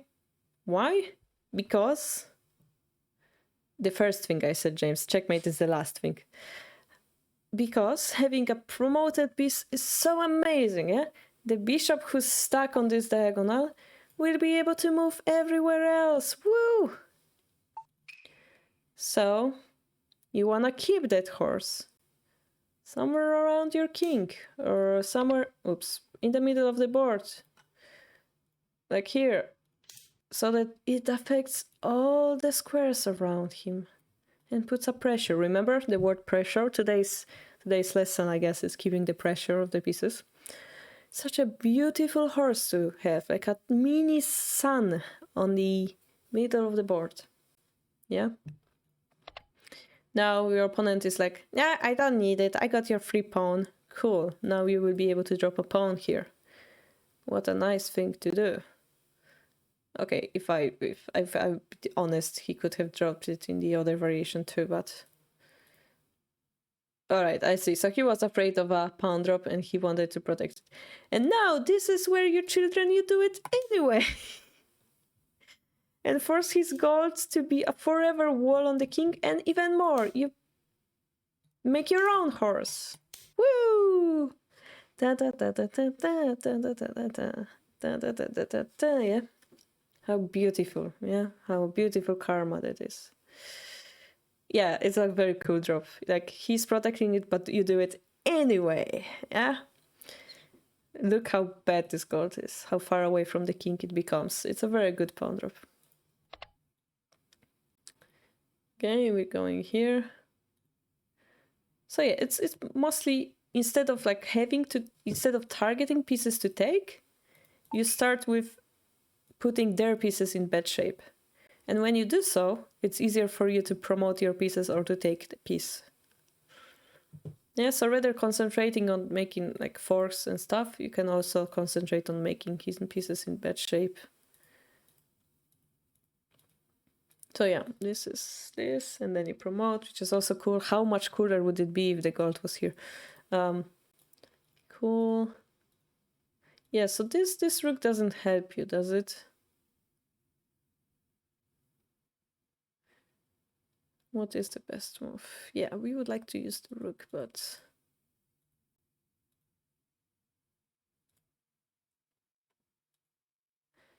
Alright, so here we're going for something decisive. If we cut the rook like this, means we're going for something decisive.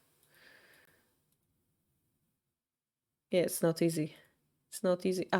One hint, James. If you ever drop a shogi lance, you want to drop it on the back. Not on the front. The reason is simple. It has one more square to move. But in some cases, like here, they don't have an option to take it. They don't have a pawn. Also, it would be Nifu, but... Here they have the option to take it, right? Here they won't. They are just at your mercy. Lance on the back has bigger range, and also it cannot be like... It kind of blocks the bottom row. So always drop the lance at the back rank. That's one of the proverbs as well. The idea is correct, yeah, attacking that king. Ooh, I like this drop. Ooh. So this is how James is putting the pressure. Instead of like having two pieces attacking the king would be better than just a promoted lance. I just noticed it cannot be promoted anyway, but having two pieces attacking the king is a kind of pressure that we can make. So that's cool. Now the problem is we're not using this guy. Yeah, this is why it's so hard. That's why it feels so hard. All right, and you run out of time or the opponent run out of time? I assumed you were the Gote. He lost on time. All right. So yeah, you had bigger advantage. You make it harder on yourself because you didn't use the pieces in the most efficient way. So you're stuck with 2 pieces on the middle of the board. Yeah. You promoted 1. That's cool. I could try this maybe. I don't know. To try to affect this rook more. This promoted knight alone is not enough to like break through. So I see why you wanted to use the rook. But you need something better here. If you take, you will have 2 silvers. They will have to defend this knight somehow. It's difficult, yeah? It's difficult because you sacrificed a piece to promote a piece, but it's not enough to like break through. Now you put the bishop and the pressure is gone again, yeah? If we had a knight, it would be a really cool thing to have, so I would drop a pawn here, yeah? The reason why exchanging pawns is so cool is that in future, you will be able to drop the pawn you got somewhere else to affect that square. And here's a beautiful example of that. You just, again, distract this gold, yeah, with a simple pawn. How cheap that is, yeah? To get a whole knight. And this knight is very cool because it affects the board so much. 4-7, yeah, 4-7 isn't good because he has 2 defenders as well, so yeah, the pawn drop here also is a good pawn drop. So I guess, James, you should concentrate more on your pawn techniques here. But yeah, generally I think you attacked well. Here again, I don't know if you see, you're killing this gold actually. Yeah, with a single pawn drop. Mosquitoes and serial killer, I mean, serial mosquito killer, definitely. Exterminator, rather. Because people say that killing mosquitoes is a good thing.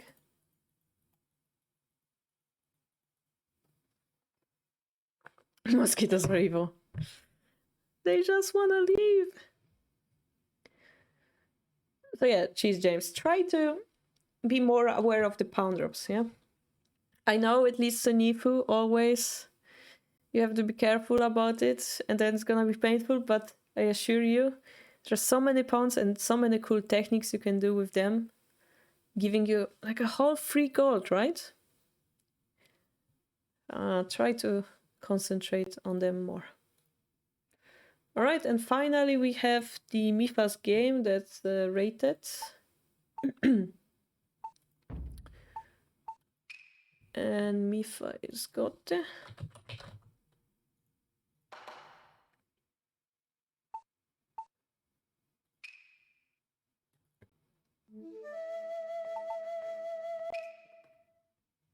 Yeah, you came in time.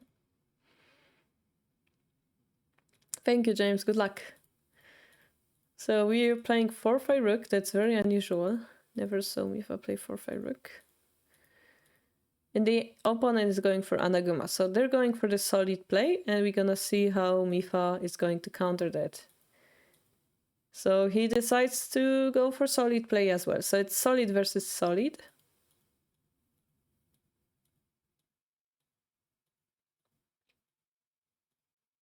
And it's finished. And this bishop is usually a very painful threat on the swinging rook Anaguma. This file is very hard to defend, and therefore it's a good defense here. This is actually defensive, yeah, because Mifa is now not able to push this one. So yeah, one of the options we have to like chase it away, which is quite unorthodox one, is to push this pawn. Yes, it opens our Anaguma, but we cannot do anything else, actually. So the bishop went here. Sometimes they try to go here, but yeah, this is more like, because as we talked before, there's the bishop's head weakness. It's more likely they're gonna go here. We go on attack. And yeah, again, if we just take it, the pressure is gone. So we try to make more pressure. And if the bishop takes, we will probably lead to this bishop drop here. So gold takes. And thanks to that, we kind of managed to activate our knight. The problem is it's now the opponent's turn. We defend the knight. Keeping the horse on the board. And unfortunately for our opponent, this bishop is kind of trapped right now. So one more move is going to be dead. So he has to do something about it. Well, and it unfortunately dies, yeah? So Mifa has now material advantage. He has a bishop for a gold. But Wanai, you said the gold is more important in Anaguma's game. Well, but on top of that, he has a horse. So he has a lot of things to do. He's able to abuse this rook with the bishop. He's not afraid for his king, so it's good enough. The opponent is attacking here. I'm trying to force this rook away so that there is a knight drop. But Mifa defends it with the gold.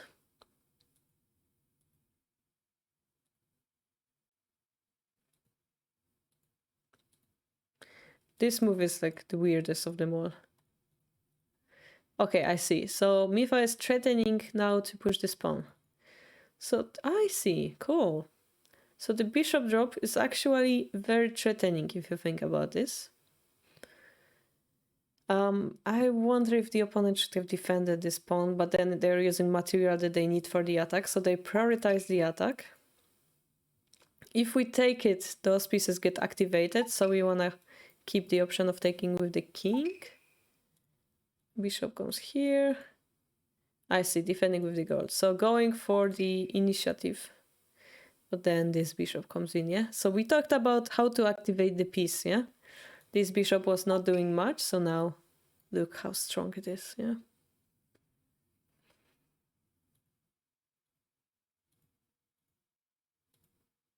Destroying the shape, yeah? Destroying the shape. So everything we talked about appears in this game. Activating piece, pawn sacrifice, destroying the shape, going in, yeah?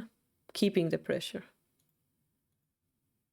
Here we take with the gold because we gave away a bishop, so there are some nasty lines, but we're safe. How do I describe this move? Surrounding, yeah. This bishop is a defensive one. It protects against knight drop. We drop it anyway because it cannot be taken and leads to a beautiful checkmate. Thank you, Mifa, for sharing this. This kind of summarized everything we talked about today. Yeah, so once more. Choice, whenever we go for quick attack or slow attack, go slow. We expose a strategical thing here, yeah. Strategical thing, keeping the pressure. Keeping the pressure. Making a horse. I think maybe moving the silver was better than, I don't know, this sacrifice exists. It's quite nasty too. Keeping the horse.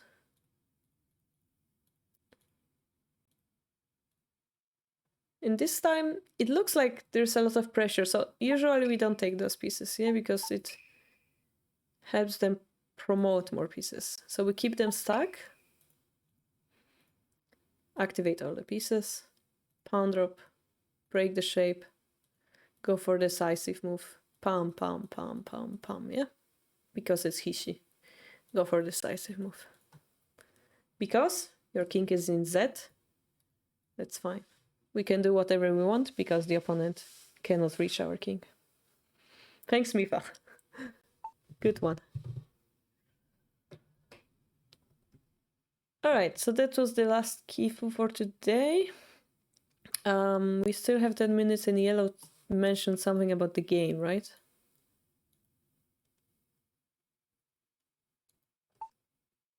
Do you want to try yellow? I'm so out of shape, but we could try.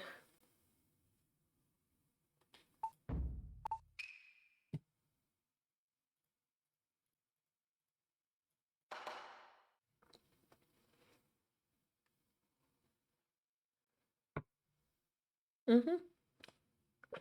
You bet for yellow. That's a good bet. Yellow was training very hard, so...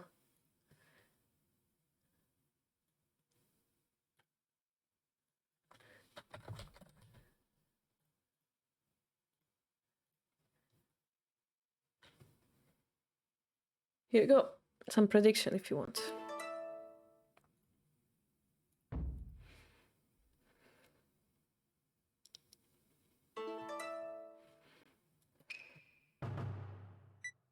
Okay, she was...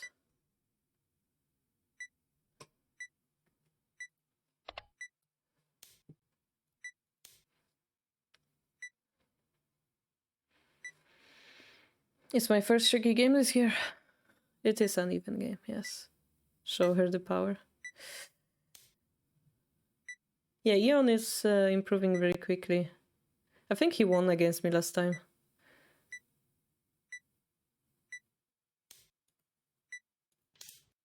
In 10 seconds, Shogi.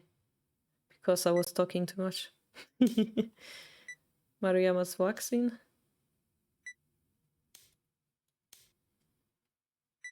It's not a COVID thing, it's an actual Shogi strategy from years ago.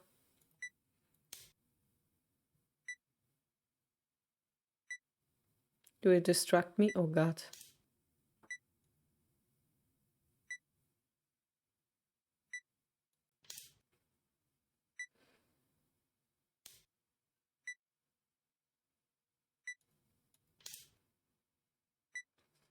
I've seen some pro play a bishop drop here. Maybe it would be too dangerous. But hey, why not? I've seen like 3 pro games with this bishop move. All of them were losses, but I can confuse their opponent a little bit.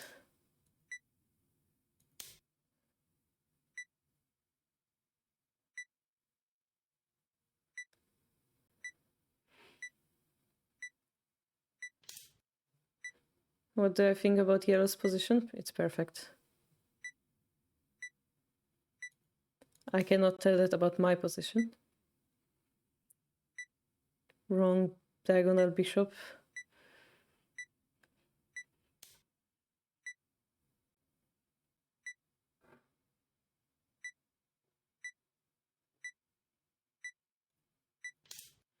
So I would like to push this pawn eventually. Maybe after he moves the knight so that I block it a little bit. Same time open my bishop line. Maybe he will be kind enough to drop his bishop here. No, I'm joking.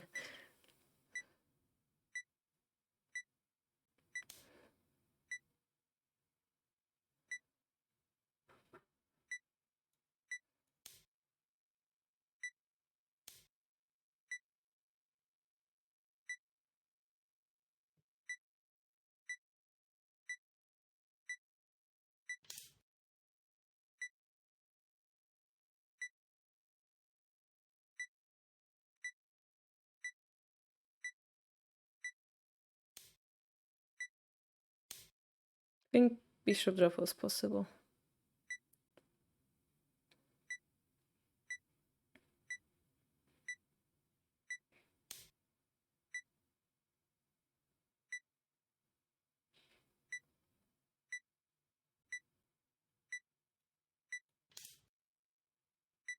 I'm gonna keep this file double protected for now.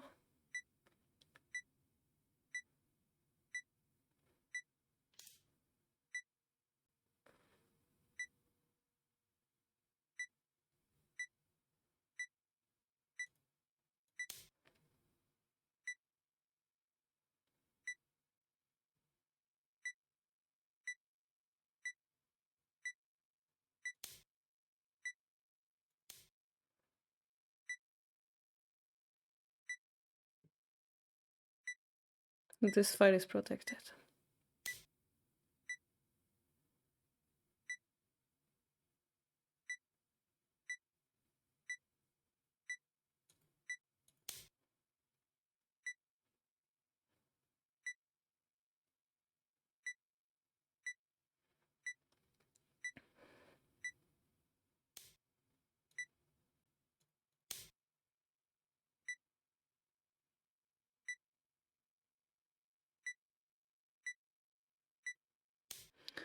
Tendan doesn't exist in Shogi. It was changed into the Ryo title. It used to exist, but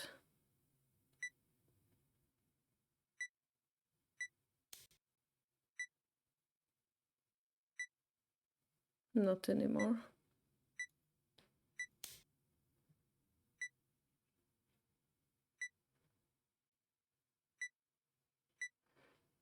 Oh god, a horse. Yep, now you know why horses are scary.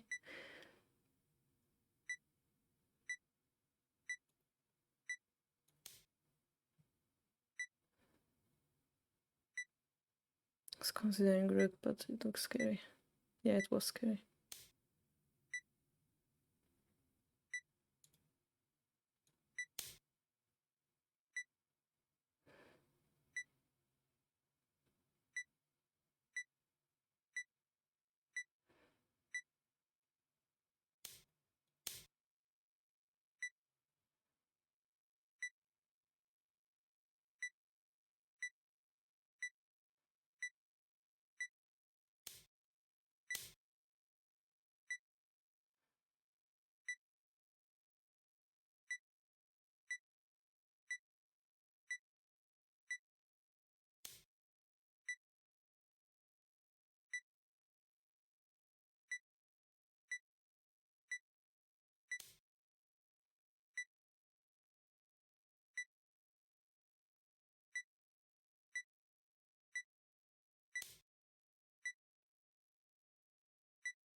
My mistake.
I'm not sure.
Well, MIFA training is really showing results.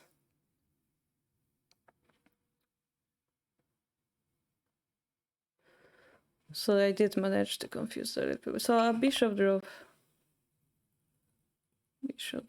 here. I wasn't sure. It's very painful because you can make a horse while attacking my bishop.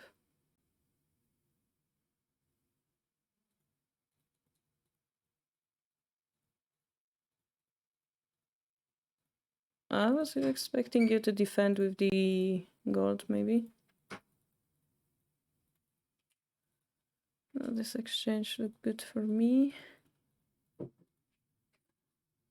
But I messed up around here. Some reason I didn't think you can escape with the gold. Obviously you can.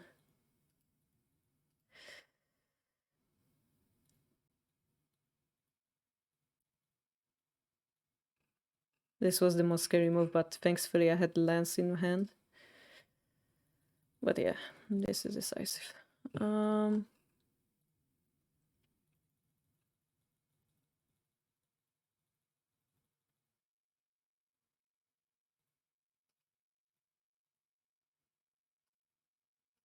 yeah, around here I think was like the critical moment.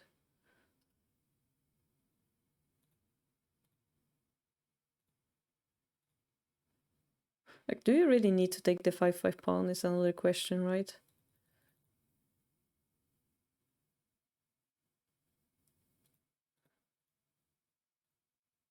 Now we don't have a bishop drop anymore, right?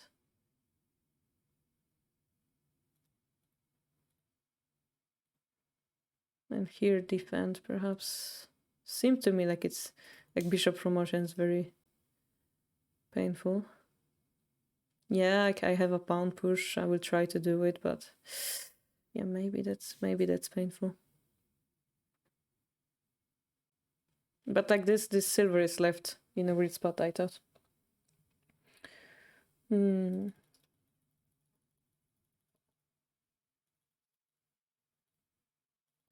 This timing was really good to attack, but I think, yeah, bishop drop was better. Or something without moving the silver.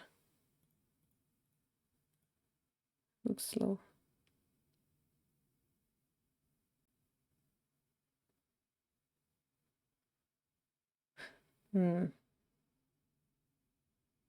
No, I don't think it's good. It's just like the horse looked huge. I think it defended really well, but it was a good exchange in the end. But this kind of gave me the advantage for the lance.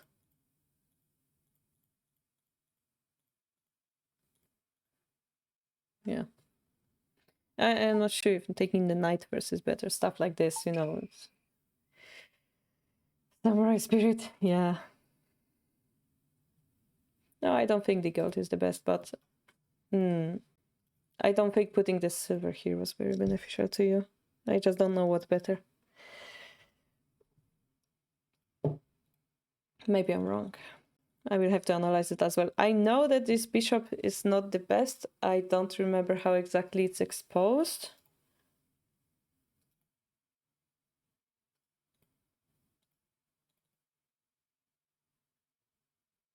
So it's something I will have to look up.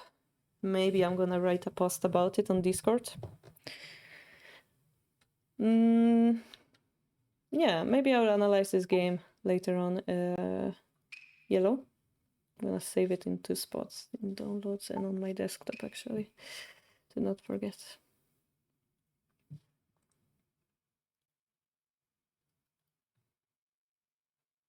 Yeah, my problem is now that I've dropped my bishop, I will be very exposed to your bishop drops, right? So if you're able to somehow utilize the fact that you have a bishop in hand, which I thought maybe, like I thought the attack is great, but I thought maybe this is the timing to do so, to make a horse.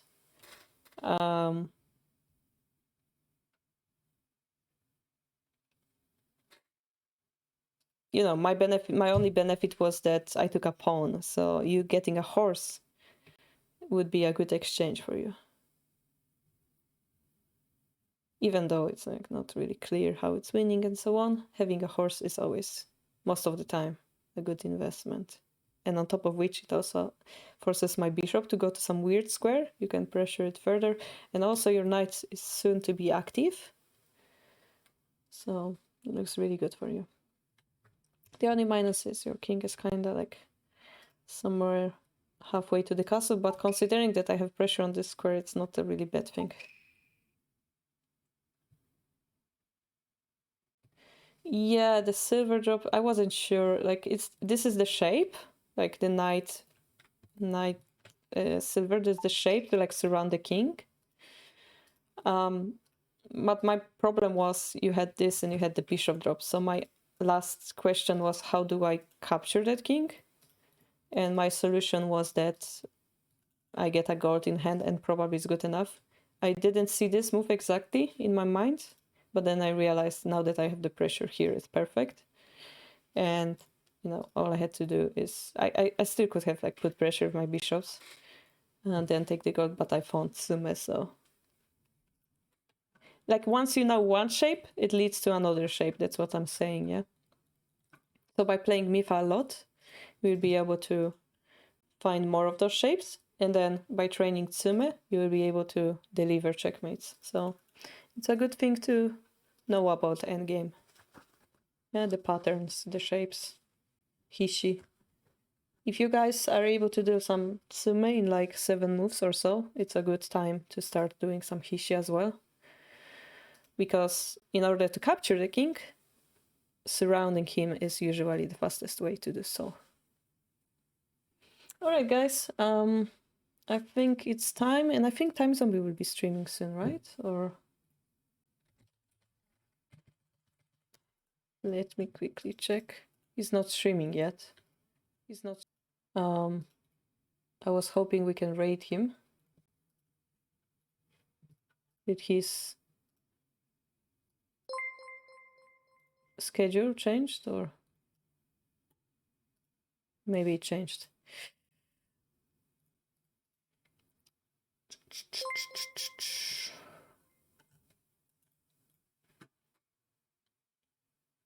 Shogi Lifestyle is streaming. Maybe we can raid him. You can learn some Shogi from the second board of World Shogi League.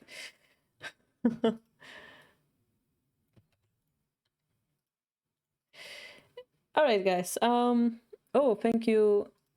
Try to the elephant. That's I have no idea what the in front of elephant is. Une elephant. Maybe it's French. I don't know. Thank you for the subscription with Prime. Thank you for the follow also. And Siddhartha, thank you for the follow. You play chess? Well, the fastest way to learn about Shogi is to join our Discord.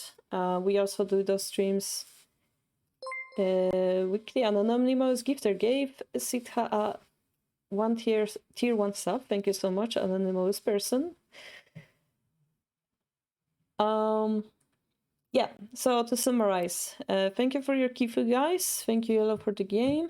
I will see you next week. The Tuesday stream, the chess Shogi stream, is cancelled because I have my German test, and depending on the result of the test, we're gonna reschedule our chess stream. Probably Tuesday stream might be affected by it as well, but for now it's on. The Tuesday book reading is still on, 9 o'clock Zurich time.